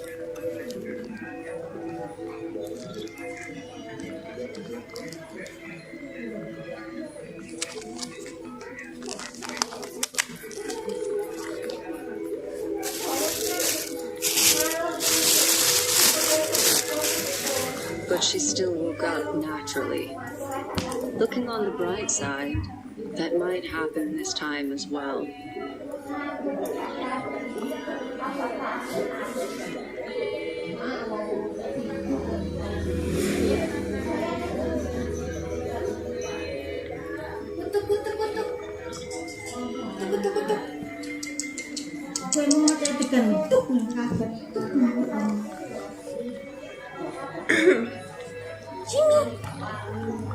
I do not have conclusive evidence, but judging by her current condition, perhaps March 7th's memories have been hijacked. Think about it, Miss Himiko. What will happen when someone loses their ability to remember?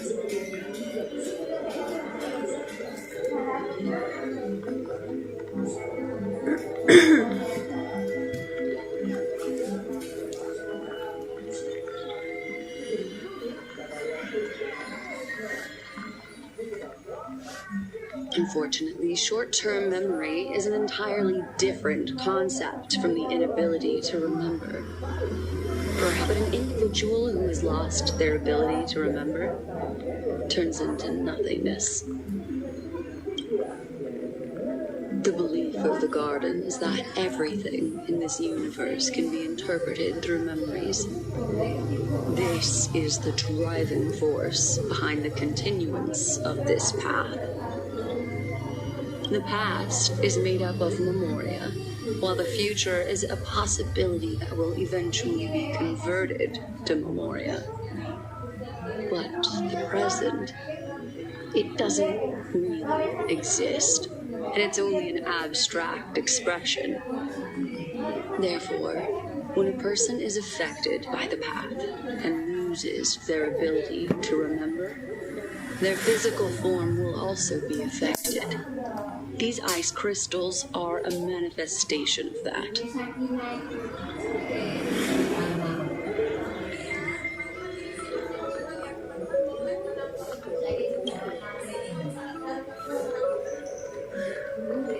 Is Miss Himiko suspicious of me? In other words, now is the time for me to prove my innocence. That's not a problem, of course. The true reason behind my intentions is that Emporius holds special significance. For some memory keepers of the garden with extremist views, it is a perfect example. A world that can only be seen through the garden's mirror means that memo keepers have the right to keep the world in their private collection. If those pathstriders of remembrance were to uncover the secrets of Emporius first, they might unleash their wild ambitions and remodel more worlds into a similar form.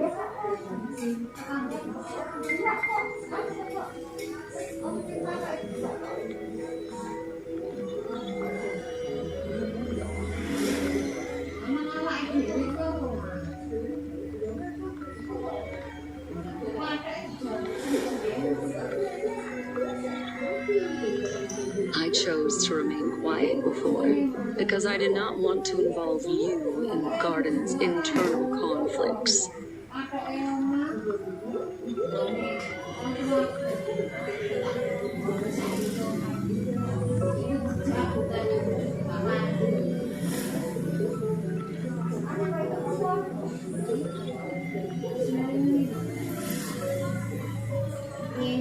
You can be even bolder with your guesses. The people that I'm talking about, they aren't just individuals. They are an organization that has already attached itself to the pinky finger of FURINDA.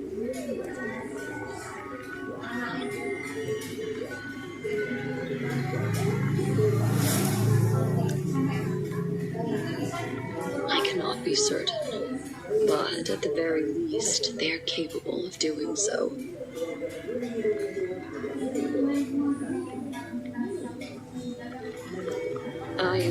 deeply sorry about what has happened to March 7th. But the deal that I propose still remains a fair one.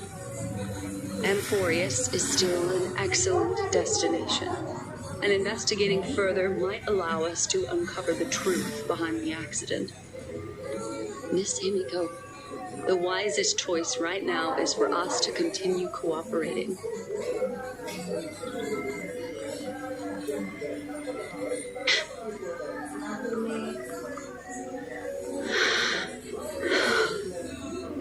Let me take back a part of what I said just now, Miss Himiko.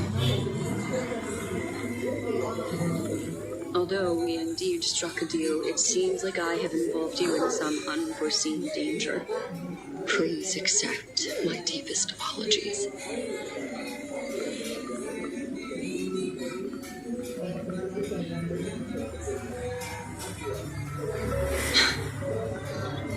It's fooling. Their gaze has just swept across Amphorius.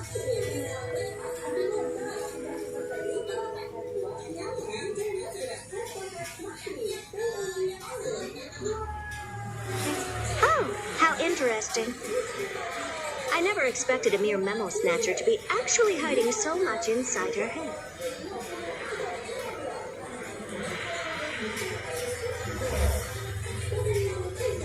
What's even more interesting is that the word Amphorius has appeared in her subconscious. This lady seems to be having fun. Is she usually like this?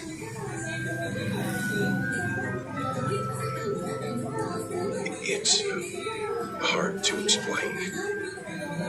What are you two whispering about? Has it not occurred to you that I can hear everything clearly?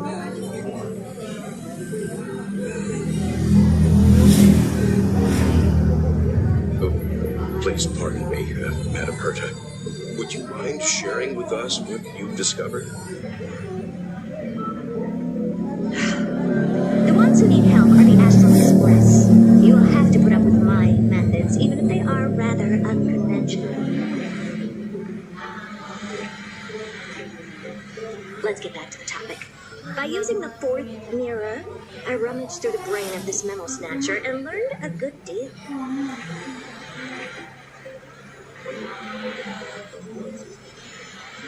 Not only does this person know of Amphorius, but there are also many memo keepers who are interested in the place. I searched through her consciousness and found the following terms: the Eternal Land, the Rejected Land, and the private collection of the Garden of Recollection.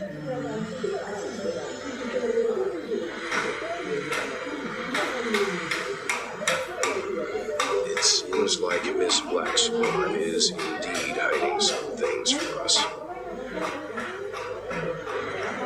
Since I'm not able to find any useful clues from the outside, why don't I personally visit this mysterious Amphorius?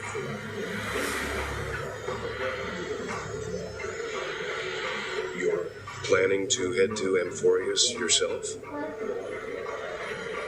Yes, but not in the flesh like you all foolishly did.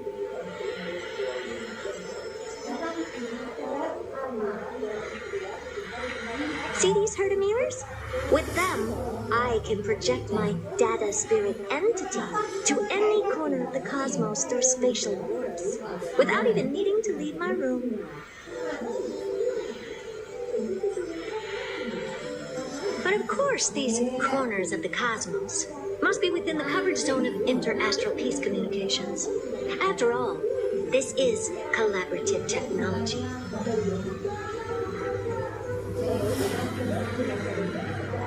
I see. You do seem like the more indoor type.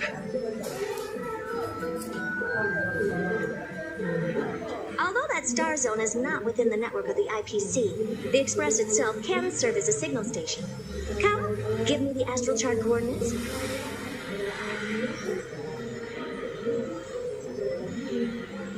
Then, sit back and enjoy the show.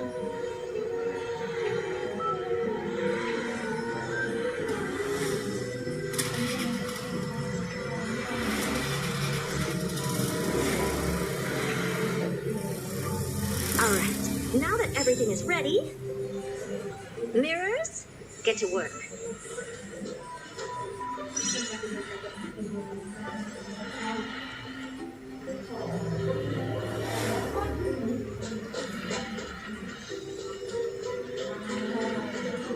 First mirror, input the coordinates. You'll be in charge of the spatial warp.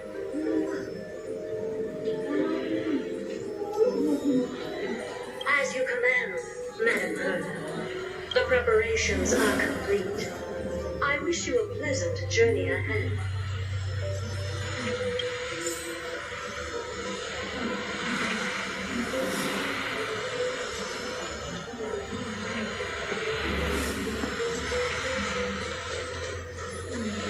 Second mirror, prepare for the thought refraction. There's still some distance from the astral express to the Emporia's celestial body. You're in charge of sending me over.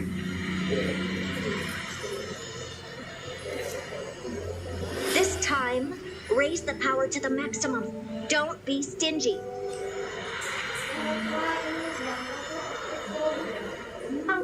Okay. I won't fail the mission, Madam Herda.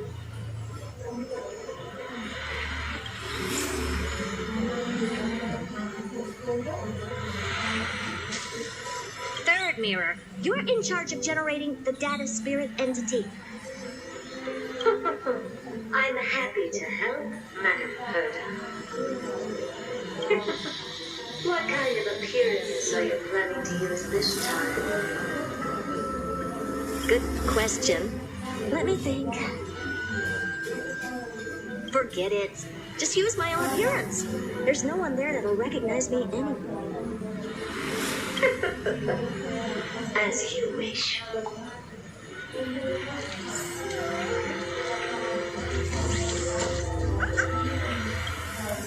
Preparation of the data spirit entity complete.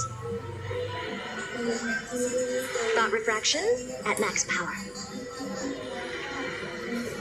Excellent. The first mirror. Let's get going. Have a safe trip, Madam Herta. May your journey yield good results. Coordinates input complete. Preparing to activate spatial warp. Destination: unknown celestial body. Amphores. Spatial warp countdown. 5, 4, 3, 2, 1. Warp activated.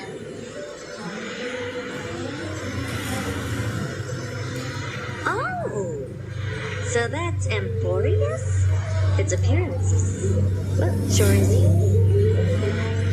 Second mirror, prepare for thought refraction. It's time to send me in.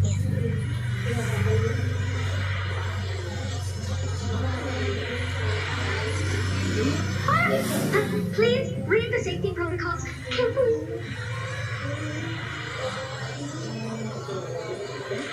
Can't you hurry up?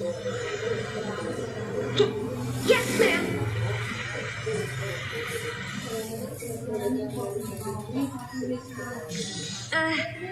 I didn't expect it to be so turbulent. I should have asked the second mirror to use slightly less power.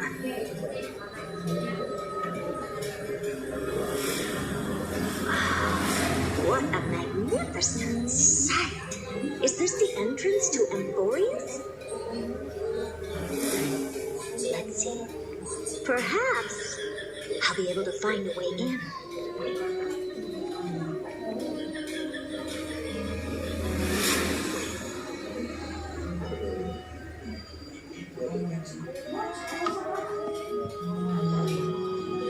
What's this?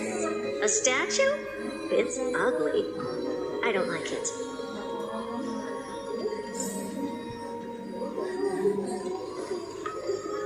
Oh, I finally found your traces. How esteemed must you be for the great Herda to come out personally? When we return, get ready to become free labor for the simulated universe for the rest of your lives.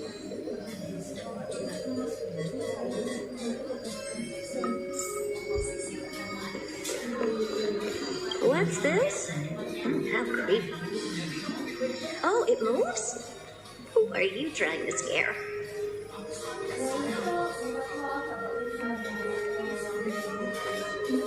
It's either a projection or a fake.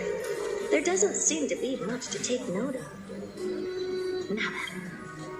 My deepest apologies, esteemed lady. I'm afraid that you cannot proceed further. Who's there?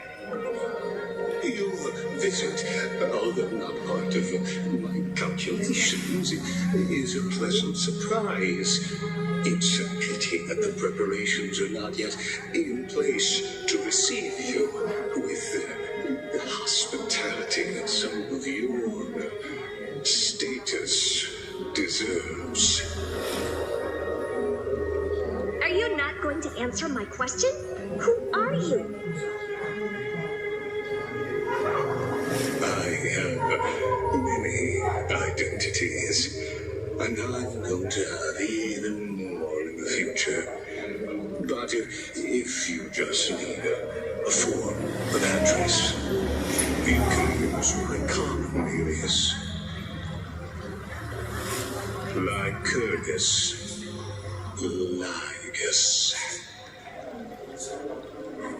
All right, Lygus. But you can't possibly think that I'm just asking for a name, can you? Regrettably, I do not have the authority to share more information. However, standards are always flexible. While not violating the ultimate protocol, I'm able to disclose this piece of information. As you thought, this is the entrance to Amphorius. Now, please, kindly turn back. Amphorius is not a world that you should be involved with, regardless of what kind of magnificent achievements you've accomplished. This place will not open its doors so easily. You seem to understand me very well. Then you should know that I have no reason to listen to you.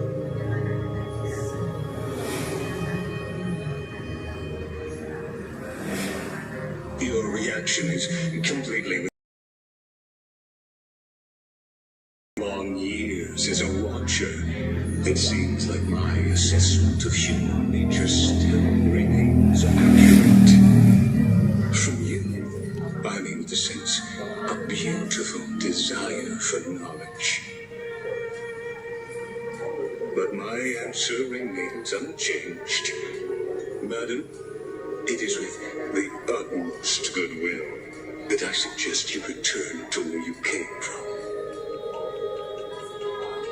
Let's assume for a second that I'm not so well-mannered, and that I insist on uncovering the secrets hidden behind you, Mr. Lygus. How do you plan to dispel this notion of mine?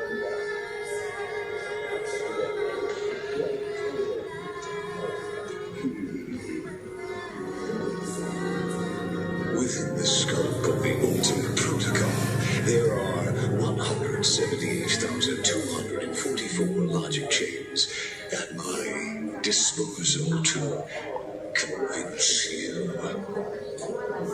After filtering through them, I have determined that I only require 3 to attain the results that I desire. Oh?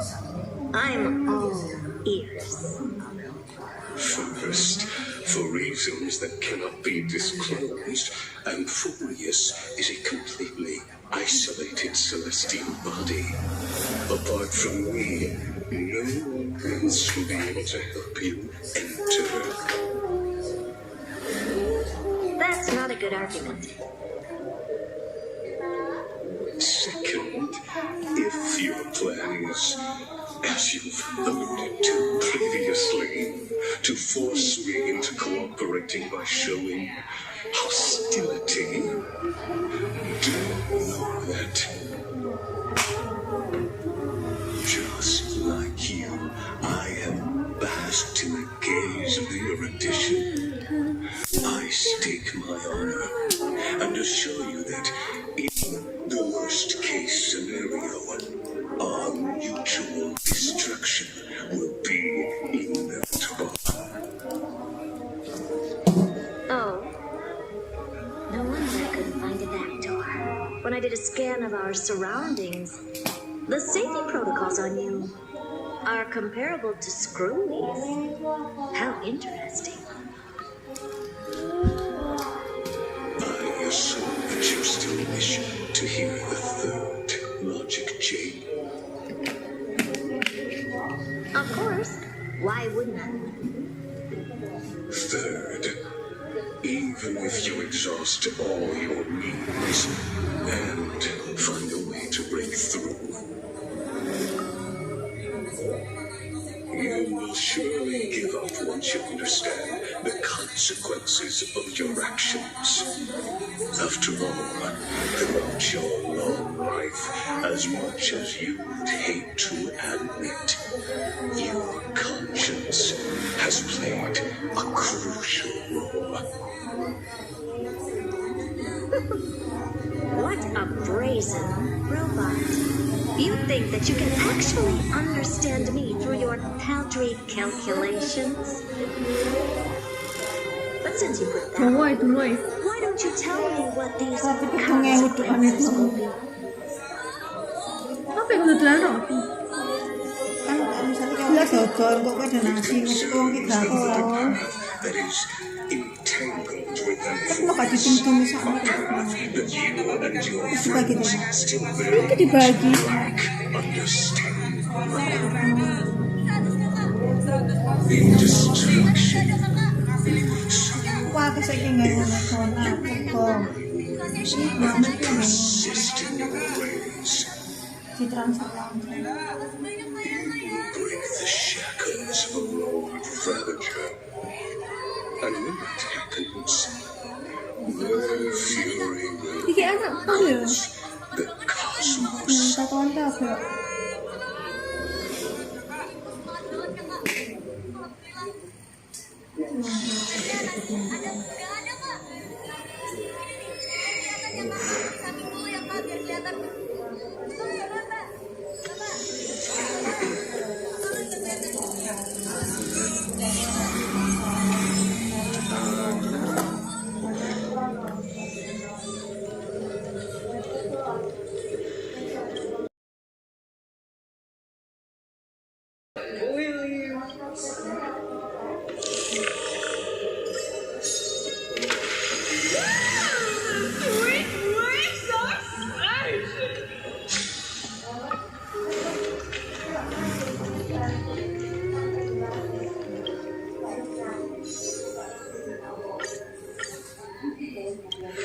Buset, belum balik juga. Ah elah. Jadi berapa sih? Males banget tuh HSR begini terus.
Dixia's moonlight is so beautiful.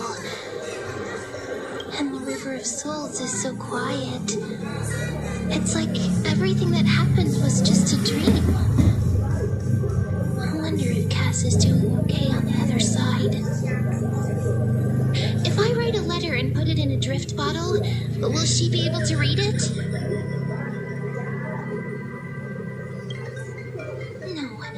No, this shouldn't be so depressing. Now's not the time to feel down. We gotta pull ourselves together. By the way, it was Miss Cipher who asked us to come here. But where has she gone? Huh? Yes, and this aura feels so familiar. Let's go check it out together. Be very careful. I have a bad feeling about this.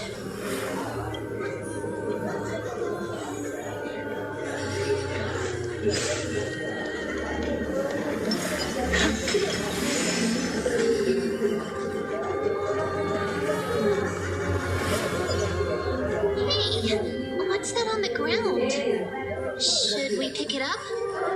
Careful, careful. It's a piece of black cloth. Now, where have I seen this before? What? No, your clothes are perfectly fine. Could this be from the Flame Reaver's cloak? Why is it here? Mommy! Look out!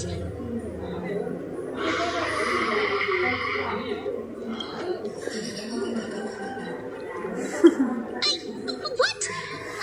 Now I'm sad. This isn't the time for jokes. Let's try our best to deal with them for now, and we'll slip into the past with time's power as soon as we can.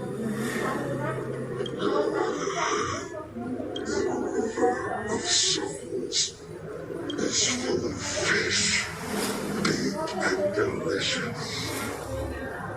What? The flame chase journey stops. Yeah. Meow? We already knew about the mad part, but are we still in danger?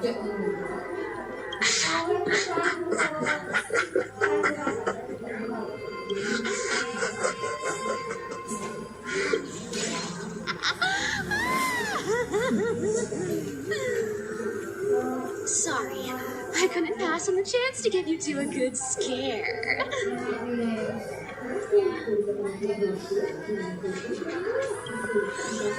Don't run! I'm the real Cipher. Come on, don't be upset. I'm just giving you a kind reminder that Emporius isn't safe at all. The whole place is full of dangers, including that swordmaster. Make sure you stay on your toes, no matter where you are.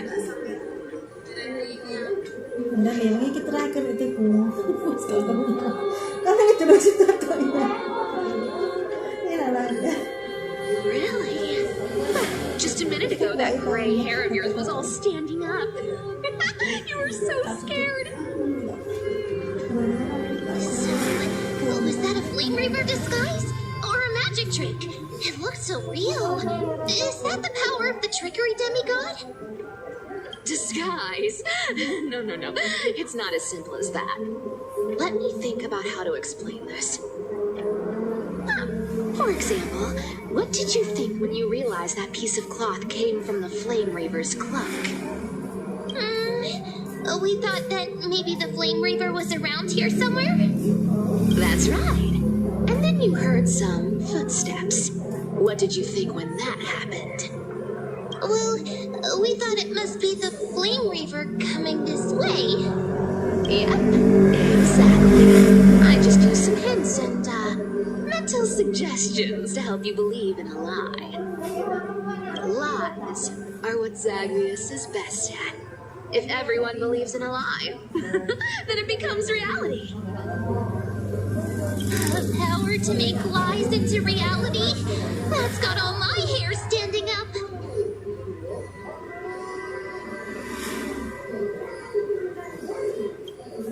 You think I might be lying? No need.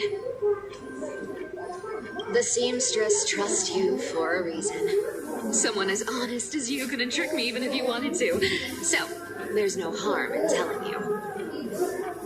Besides, we still need to team up to go treasure hunting, right? Let's wrap up here. It's time to get going. Oh, was that your telesleep?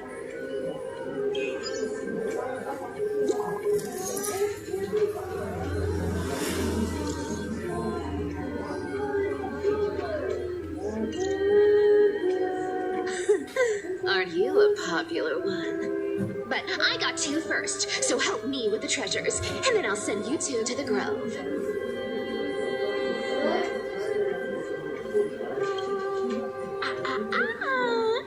Curiosity killed the cat, you know. Do you think I'll spend it all?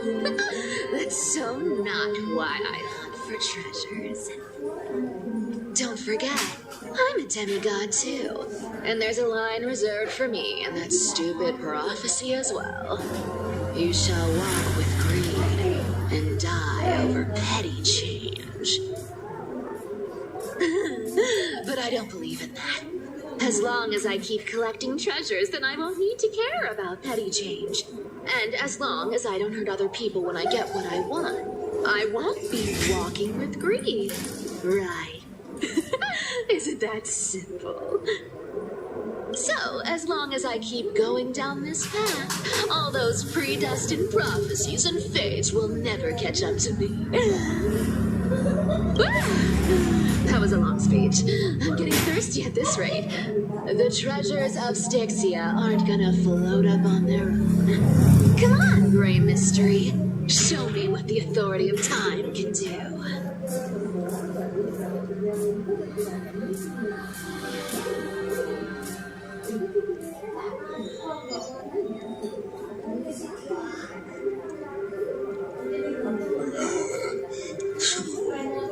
This is the call of the Astral Express. You've spoken.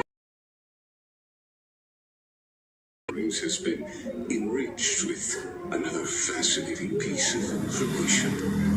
Thank you for meeting me here.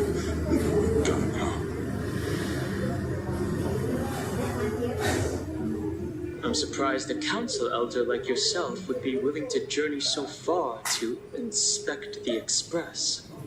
Archimans hold wisdom and knowledge in high esteem. If the citizens knew of your origins, I'm sure more would be intrigued by the trailblaze. Sadly, discussions about the world beyond the sky remain taboo. It's been quite some time since you first arrived in Arkham. Presumably, you've been looking for a way to... I've been actively gathering clues and testing different things. Sadly, the more I find out, the more powerless I feel. Don't be too hard on yourself, my lord. This puzzle has stumped Emphorius' scholars for centuries. It isn't something you can solve overnight, even someone as gifted as yourself. In the Grove, I discovered extensive research on the Sky Titan. It appears that many scholars from Emphorius believe the taboo against the world beyond the sky stems from a curse cast by Aquila. Exactly. Of the 12 titans of Emphorius, Aquila is known for being the most capricious. The weather itself reflects their mood. Tranquil sunshine, mournful rain. Aquila's breath is a brisk wind, and their cries resound as thunder in a storm. Additionally, Aquila is one of the 2 titans whose core flames have yet to be returned. The sky above affects every citizen.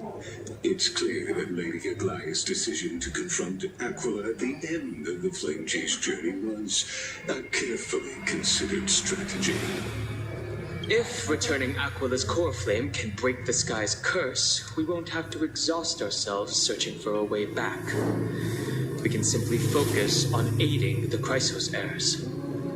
Anti-Catherians have no home to return to, so I understand your concern for your old friends and homeland. I used anti-Catherian technology, or scanning, as you might call it, to assess this car. Assuming my judgment is correct, I might be able to conduct a thorough overhaul of its power systems. Really? But... Of course, that's only if you, my lord, permit me to interact with it. By all means, please, proceed. But be careful. The Express's thrusters are extremely delicate. You honor me with your trust. I will be very careful.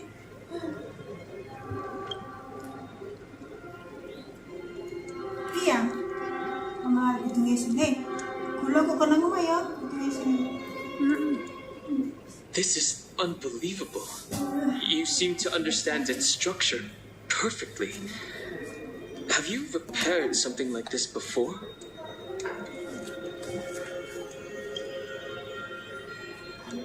Not exactly, but we anti-Catherians are inherently sensitive to machinery. Carefully endowed our kind with a unique advantage for analyzing and learning. Oh iya, Mbak Rani kok sen Mbak Eba? Mbak Rani pesen bapak Give me ya. some time. I will be able to fully restore this damaged car to its former glory. Then you and your esteemed companion could set off on your return journey soon. But isn't the real issue? Okay. Hanya nih bukan? Yo. Saya kita kok. Open up a path out of influence that circumvents Aquila's divine punishment. Would you consider ceasing your support for the flame chase journey? Ya.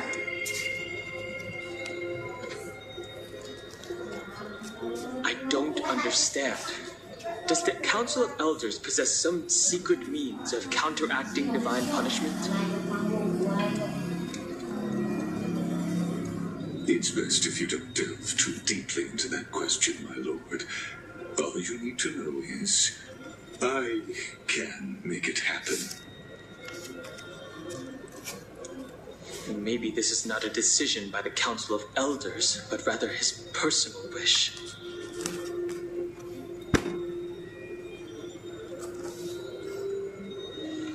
The crucial point is, if you and your companion are unwilling to halt your support for the Chrysos heirs, it could offend certain interests.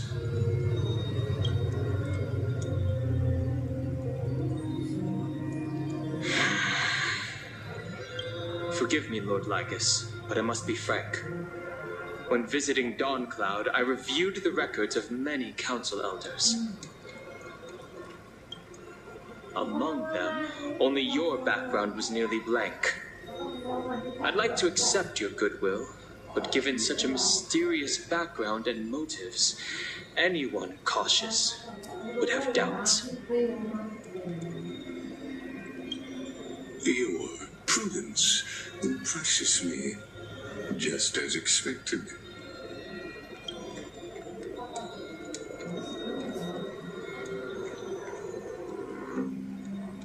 Are these people? Is this a trap? Is that why you accompanied me here? Please don't misunderstand, Lord Donham. As the Theoros, I have no allegiance to their plans, nor am I obliged to Abstract, then. I'm neutral. Out of respect for you, I hope to offer a peaceful solution to ensure the safety of you and your companion. 1 against 4, then. Just to confirm, if things turn ugly later, will you help? I will not. As I said, I remain neutral. Are you asking this because you plan to refuse my offer and continue supporting the Chrysos heirs? You weren't wrong about one thing, Lord Lycus.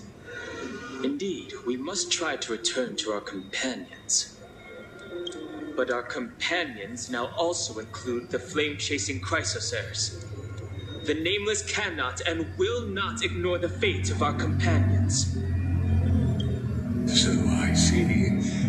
This is what you call trailblazing. When I asked if you'd help, I meant the ones who need help are them.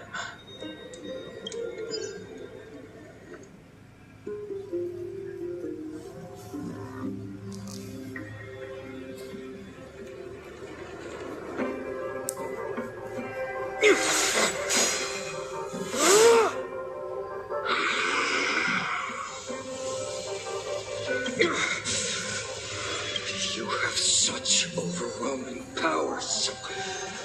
Why?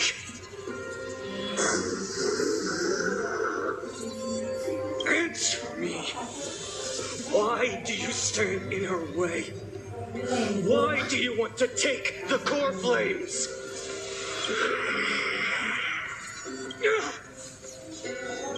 Oh no! He can't hold on anymore! Drag him back here, friend!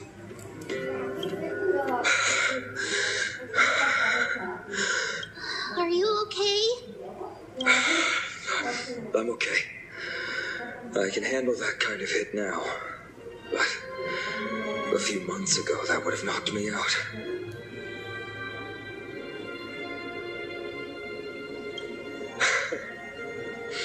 Well, that's why I made sure you were well fed and rested on the road.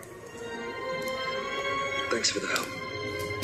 To face Aquila and other potential threats, I must sharpen myself with the most aggressive methods. Even so, it's impressive you thought of this training method. Battling the phantoms of the past in the river of time?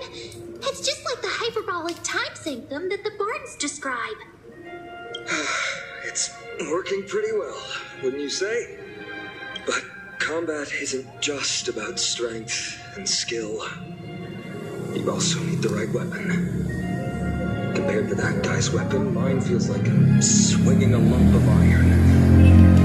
I can't tell you how many swords I've gone through since the training began. It's a good thing Cartonus is the finest blacksmith in Amphorius. I asked him to make a suitable divine weapon for me. It's a little embarrassing to say this, but in order to help me, he deliberately turned down all other business. Oh, Cartonus is part of this flame chase journey after all. Full of energy. Thinking about how he's been recently, maybe you're right. But, Finon, I've been somewhat concerned about you. Lately, you seem more and more fixated on that swordmaster in black. That's quite the sudden shift in topic. I've been holding this question in for a long time. You're getting stronger, but seeds of unrest are also growing in me. Don't worry. I'm not wielding my sword for revenge. She's been through Negador's trial and understands. Those who can't walk out of the shadows of their past are ultimately weak. Times have changed. The responsibility I bear is both precious and fragile. I wield my sword for the future of Amphorius. I will not let hatred cloud my judgment again and neglect my duties.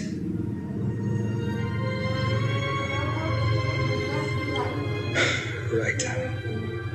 I must continue sharpening my skills.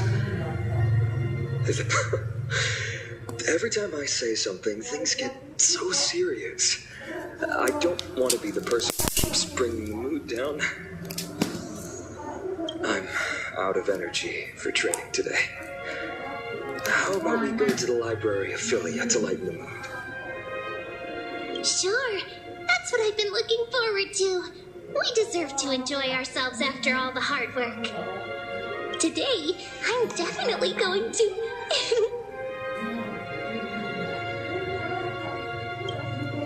Oh, great idea! However, that would mean no more reasons to visit the Grove. That's the charm of this place. You can find whatever you're into here. The three of us might not be into scholarly books, but we could still spend an entire day at the library affiliate.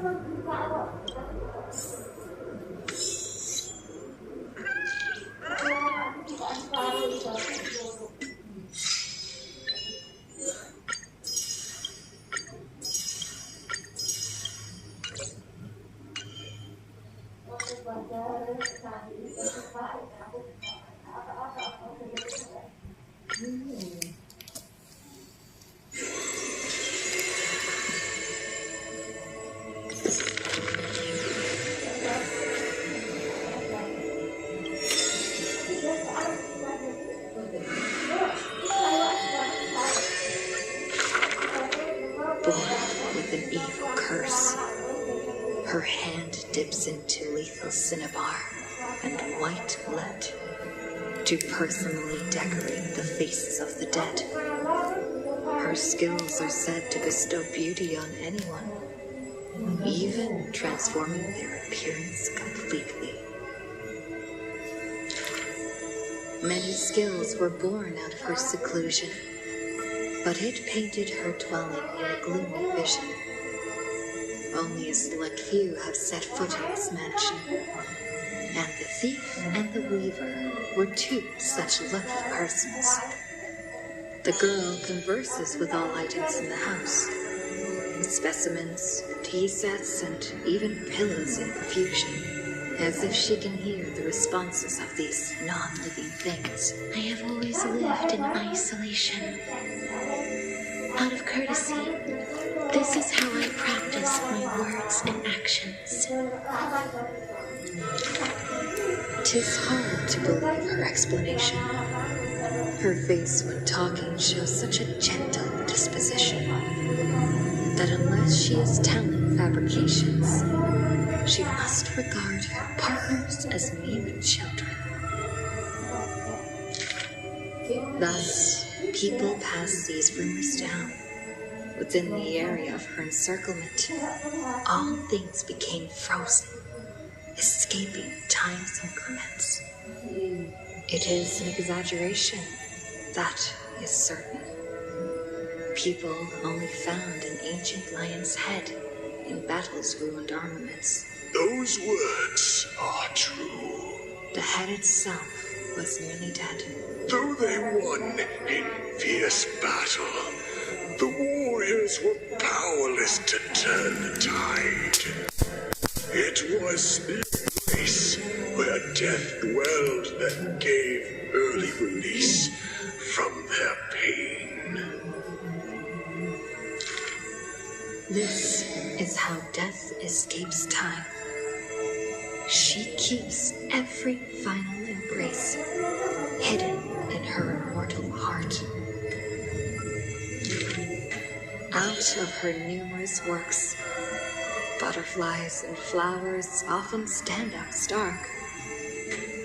Ignite them, and you can almost hear the maker's remark. Even in death's silence, her sound can still be heard. It is a gift greatly treasured by the maiden. Few have the honor to be graced with such work. Only one has the heart to burn such a gift. And the reason she gives is rather far-fetched. I must peer into all fates unknown. The power of time is boundless. But there is one thing that it cannot conquer. Death is abominable in humans' eyes. Apart from my identity, there's nothing about me worthy of praise. The beloved gold weaver hears this in distress, then tries to teach her the art of weaving and threads.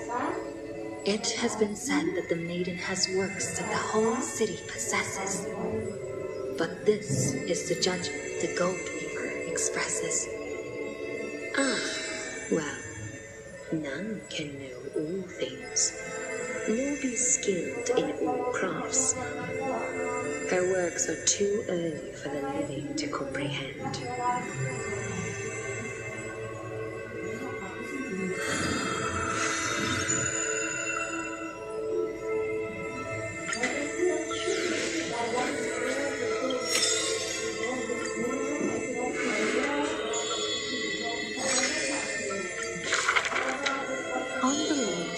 The rustling wind plays a melody as the girl looks over this courtyard petite and exhales, gently dispersing the palm-held blessings. The entire yard is lit softly, like a dandelion bathed in sunlight. Is this courtyard a tad too small? As it provides for plenty.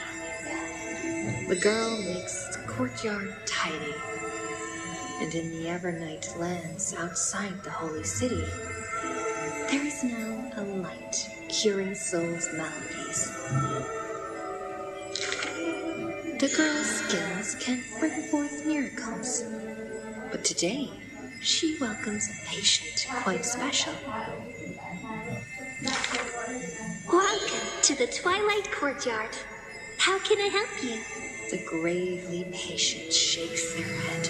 The end times are coming, and we all wander more and more.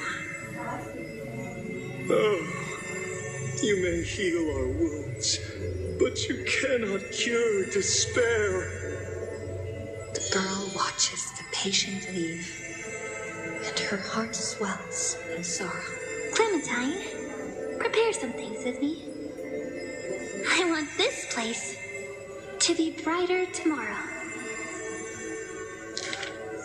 The redhead child takes the girl's hands. Long time no see, Hyacinth. Are you here in Akama for a visit, or do you need help from us? The girl recounts her needs. I want some shining things, even if they are considered junk. Multicolored paper bags, crystal clear glass, cottons variously dyed, and jingling wind chimes. The girl brings them back to the courtyard and spares no effort to decorate all around. And when some fireflies wander in, the girl is all smiles. Little ones, thank you for your light. The patient returns here and opens their eyes wide. Multicolored dreams on the rooftop now reside, and the lawns contain the sweet whispers of sunlight. A soft breeze passes with no hint of cold, only serving to wake the playful chimes and ocarinas of delight. Wow, there's light everywhere. What a warm place. The news is soon spread by the grove, and people with empty hearts visit in droves. The girl prepares candies and tea and listens to every visitor's complaints. People say there was once a star called the sun in the sky, but now that star is no longer there. People say that Aquila took away the world's light, but they still left behind a heart bright to illuminate this happy train in the night. Like the blizzards in the month of mourning, doth calamity fall, burying warmth and dawn's calls. Orderless tides swallow up the grove of reason, and that tiny healing haven is also extinguished, broken and barren. When the girl, far from home, hears of such grave news, the wind brings her a moment of confusion. But it also evaporates the tears that briefly sparkle into being, and the girl still smiles, bright and happy. Soon, the people of Akama see once again the girl collecting more pieces and tokens, wanting to rebuild that pure haven. But she never realized that wherever she stood, she herself was that holy courtyard, that light-filled haven.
Stories.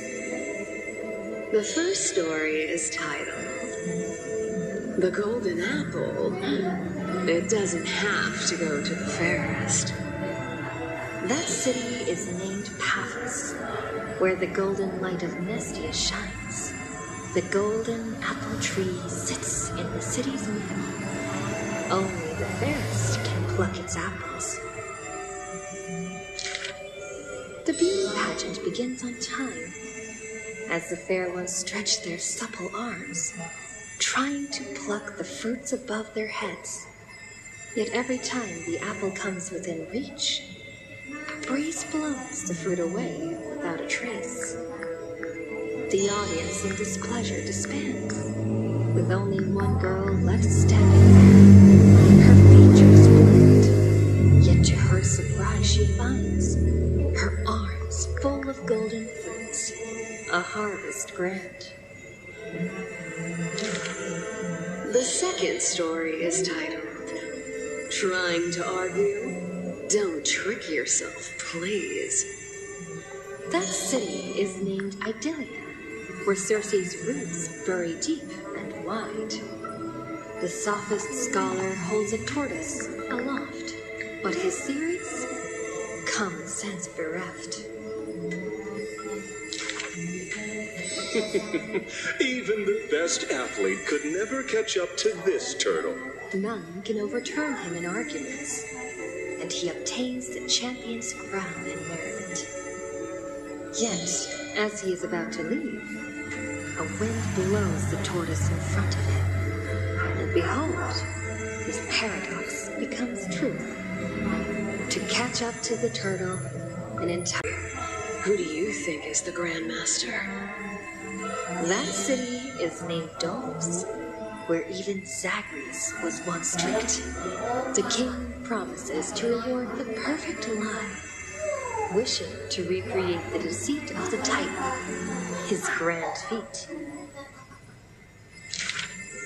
I think the world is a gourd. In truth, we are all already dead. The liars take their turns in the challenge. But no one pleases the king. With a gust of wind, the girl emerges before the king's face. And when she leaves, she already has the king's promised gold in a pouch. The others are curious as to what lie she raised. Zagreus can only tell lies. And I am Zagreus. The fourth story is called You Like Money. Good. But you must pay the price. That city is called Rhythmus, where the sea breeze intoxicates the people with delight. A wealthy penny pincher prays to the Titan. Please give me the power to turn anything into gold. With a breeze, the rock in his hand turns to gold. But his joy is fleeting to behold. For with one embrace, his wife turns to coins, scattered on the soil. He howls at Fagusa to retract the blessing, but sees a girl in a hood in passing. The girl laughs hilariously, holding his hand in hers. Go back and check your vault. Some gold may be missing. But your beloved is right there, waiting. Cypher, you took another loan journey. And we want to hear your fun stories! The girl with the hood dangles her feet in the bath as 2 coins dance and fly between her fingers. Basically, I visited 4 places, tricked them to my heart's content, then came back fully rewarded. The girl pauses her words and looks out the window as the light above the Titan's shoulder casts her right cheek aglow. The dawn.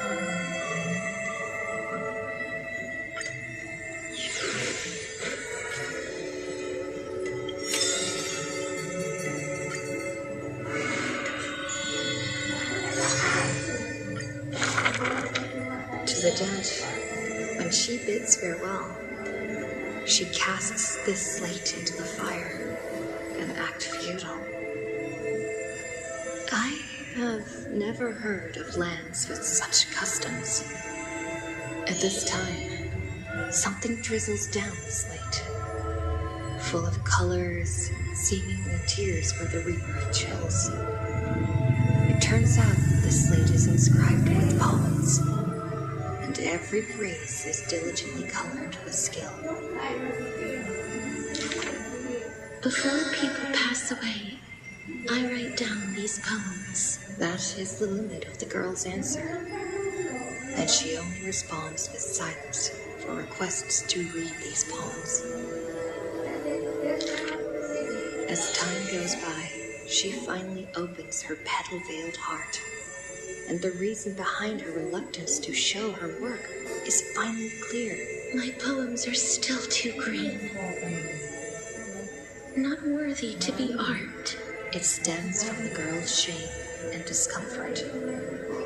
It seems the girl once also loved to imagine with effort, and many wild tales were written on her part. Misunderstanding was what made her cease this art. It was a pair of arch-enemies who gained fame in the war. One of them burst into laughter after reading the girl's poetic words. He and I clearly wish to kill and tear each other apart. But in your eyes, you think we are close, unable to part. She did not write poetry as a pastime. It is said that she left great works under hundreds of names. In different times, she even criticized her previous beliefs, making her identity even harder to assume. I still found her weakness after many twists and turns. No matter how fickle her thoughts, she never lost faith in those words regarding the value of fragile mortal lives. She is heartbreaking and enchanting. She is the fingertips of death and the ghost of love and poetry. However, those poems have brought her many complaints. The poems that her hands composed all lack an ending of any kind, and the maid of death has no desire to continue them. This is truly difficult to write. The girl excuses herself. My duty is to lead the living to the end. I cannot think of a fitting end for a poem to the dead. Such is the epitome of lies. One who's grown used to death remains inexperienced with farewells. Therefore, I extend her an invitation. In the story belonging to herself, she can leave an ending reserved only for her. What she brings is not only death. She thus replied when we first met, and when we meet once again for the last time, she again deliberates over this closing statement. Apart from death, there is something else that is worth remembering. That is the journey she walked.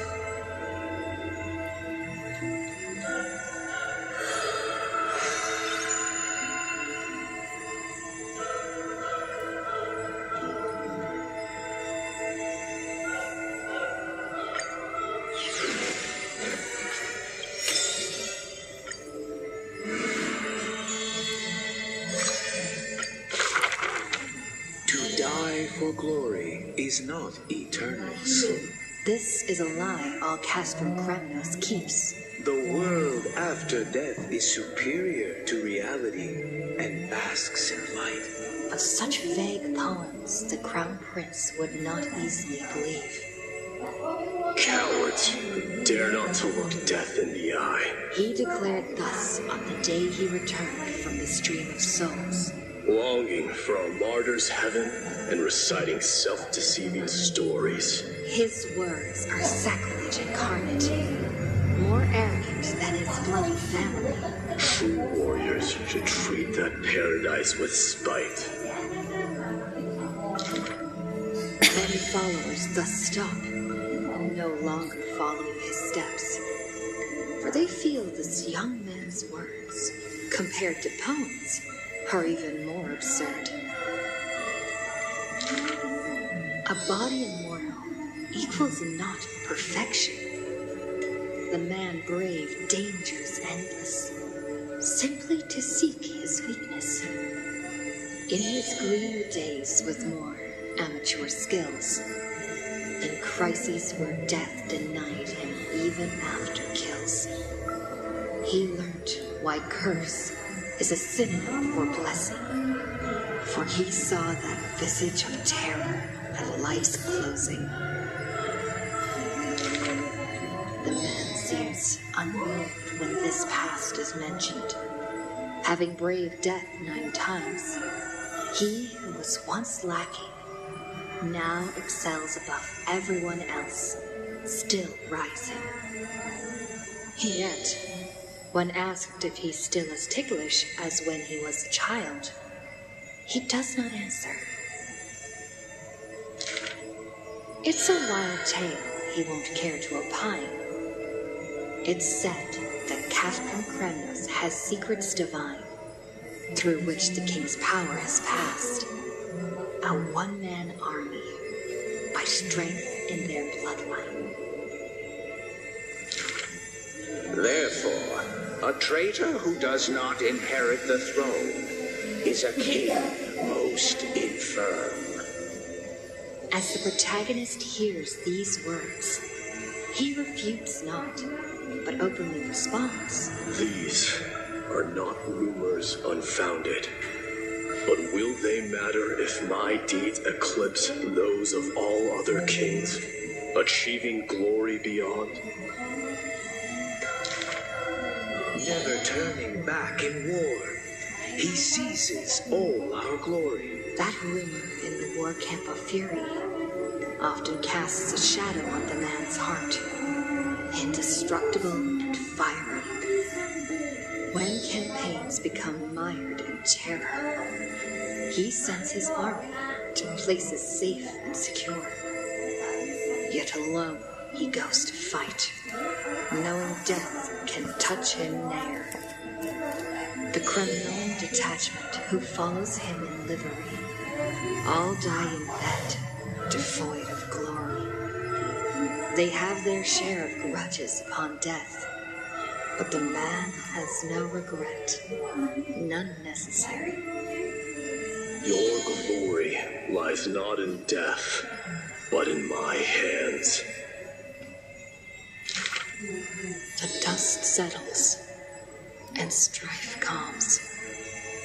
A deathly quiet covers his father's realm, and the man alone returns home. A question seems to sound from shadows of the past around. Did you already walk that flame-chasing road, O king? Atop the throne, the man mutters alone. There's nothing else worthy of the hunt, for I am the blazing fire at the journey's end. As it has been foretold, he killed the king to become king, and killed the god to become a god. His eternal destiny is to be crowned in blood.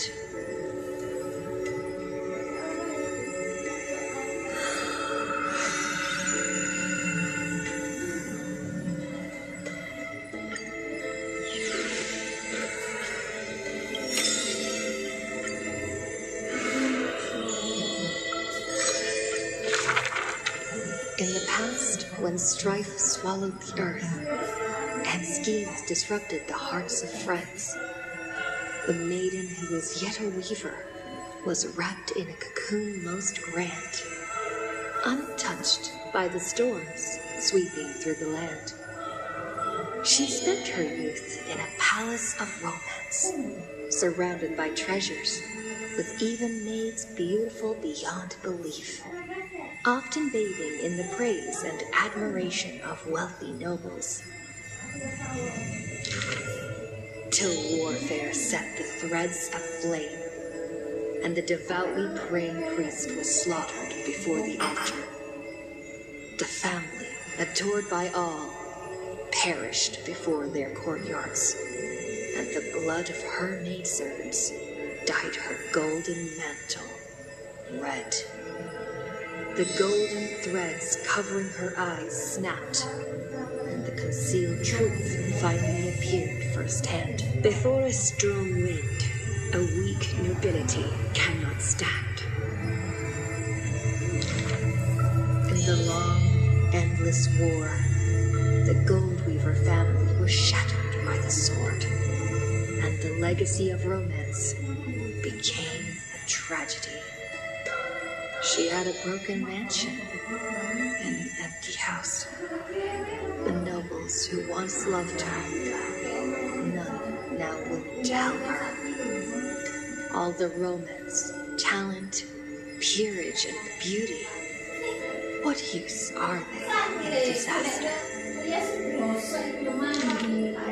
As she closed her eyes in melancholy, the maidservant pushed a broken limb to her earnestly. Miss, would you like to pick up the shuttle again? I still want to don the garments you weave. And yet, when she heard this, to weave overcame her fears. Therefore, in the broken shadows of the house, the loom of romance moved once more. The garments were exchanged for copious gold, buying back the renown of old. Yet beside this mistress most noble, there was always a blind maid in tow, dressed in luxuries unfitting, As the weaver attended banquets, the praises of her youth returned. That majestic lady must be Nestia in flesh. But harsh words also joined. The mistress's beauty is quite reduced by a maidservant, so unsightly. The maidservant apologized in embarrassment, lowering her head. My mistress, I have brought you shame. Yet her mistress brought her to the middle of the ball, having heard that praises and ridicule were both untrue, and that romance cared not for beauty of the face. The golden thread of gods exists only within. She is no longer that helpless girl. She already carries the gods' authority and walks the hero's route.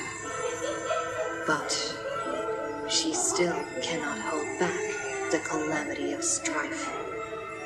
The unsightly maidservant blocked the dagger aimed at the mistress's soul, and blood once again dyed red something she wove. That was the last time in her life the maid's face she clearly beheld. When sewing the death shroud, she could not control how her fingers shook, often pricked by the needles sharp and acute. Thus that pristine white cloth, wet with tears of blood and gall. And when the day of the funeral came, she saw the commoners' endless graves, and the nobles dressed in silk, frolicking in the groves, and sadness overwhelmed her in droves. Is this the destiny unleashed for their act of chasing God's core flames? She kneels before the divine statues and prays to Nestia of romance to look at these garments soaked in blood from the flames of war. Why are those that appear so fair in fact ugly in truth? Why do faces unsightly contain souls cut from noble cloth? Why can the blind see the light? And why do those with eyes see night? The dying god remains silent. If you no longer have the power to see, then with my destiny, She grasps the burning core flame. I'll exchange for eyes that can see everything. Warm liquid flows from her eyes that now see all. In that instance, she is sure that she saw the manifestation of beauty.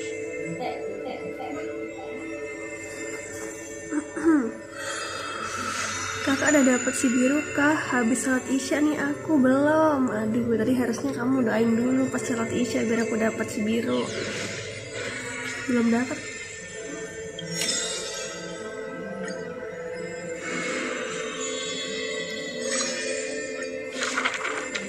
Do not make him your enemy, even though he may seem frail and weak. When a valiant warrior from afar assaulted the grove, he shattered their strength with only his eyes and pointed stick.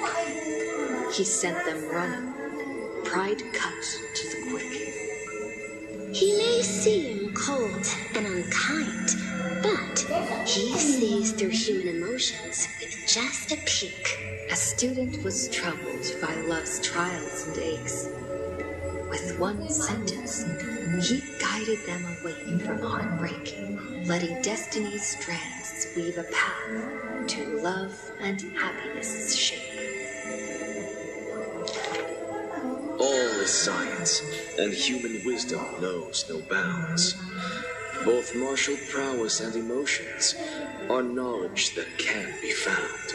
He firmly believes that all things can be deciphered, bared to those who peek. Those that cannot be solved are not mysteries infinite, but only questions waiting to be answered, not obstacles bleak. For those who only protect themselves, the world cannot see their intentions. In sorrowful parting hours, the scholar refuses trifling matters. Isolated in a corner of his library, he fiddles with instruments of crafters. Colleagues suspect him of creating new blasphemies, while students believe him to be making new miracles of mastery. Curious ones gaze through the window beholds, seeing a small wooden bird on the table, wobbling in comfort, swaying in the scholar's hand, an endearing cohort. I ask him, seeking his motive for this effort. The scholar, usually so quick to retort, refuses to answer, seemingly coming up short. Creatures that through his hands pass all change their functions, invoking wonder peerless. He once removed his hat as others witnessed, then walked on the hat over water with success. They also saw him light a flare, fearless, instead creating chilling cold air, not once a toy, and now his messenger. Or perhaps still a toy. That is the magic trick of his success, and one of his teachings that he will profess. Nothing in this world is ever born fixed. The far-seeing must be far in thought. His teachings are like prophetic delight, yet he opposes prophecies with all his might. It's a time he refrains from looking back on, traveling all lands, chasing prophecies, trying to prove the priest's words were not unchangeable foresight. Countless times he exhausted his crafty sleights, wanting to rescue the doomed and resurrect whites, wanting to shame the prophesized heroes of magic and might, wanting to sway promised villains to a course more upright.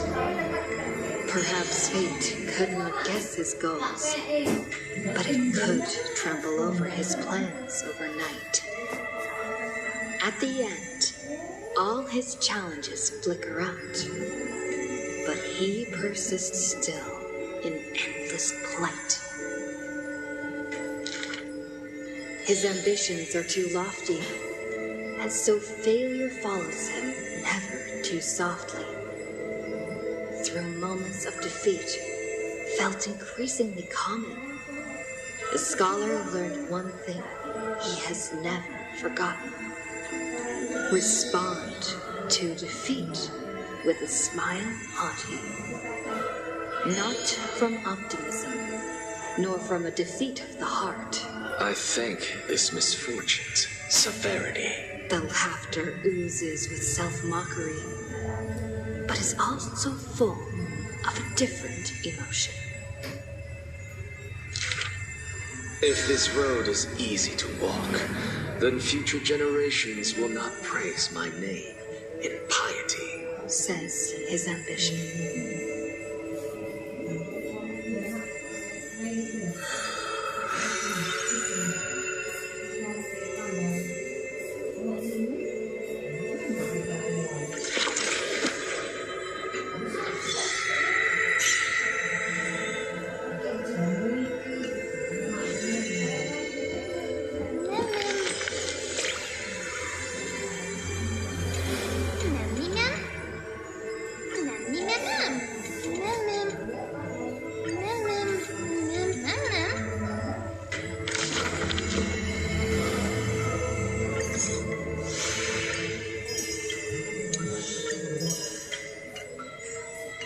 Bisa baca nih.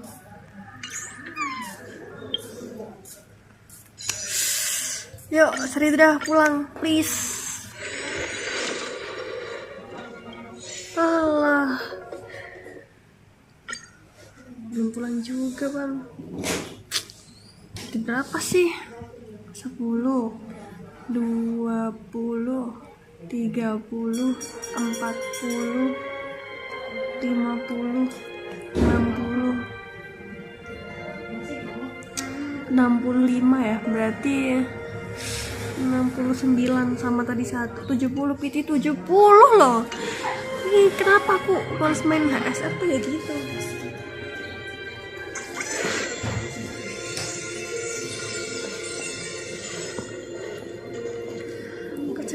Kecewa berat. Oke. Oke. Iya.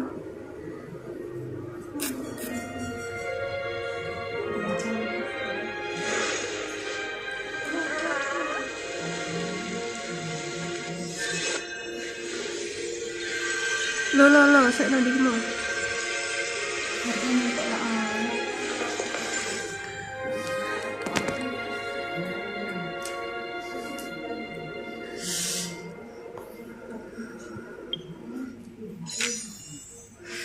Jadi 70.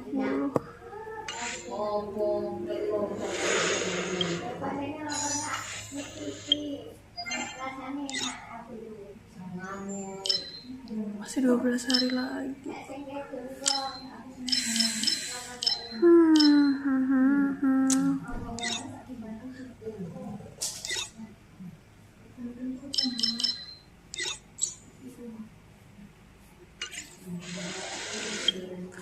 Kalau speedrun sih bisa aja sih. Speedrun juga lama-lama kesel aku. Udahan dulu deh.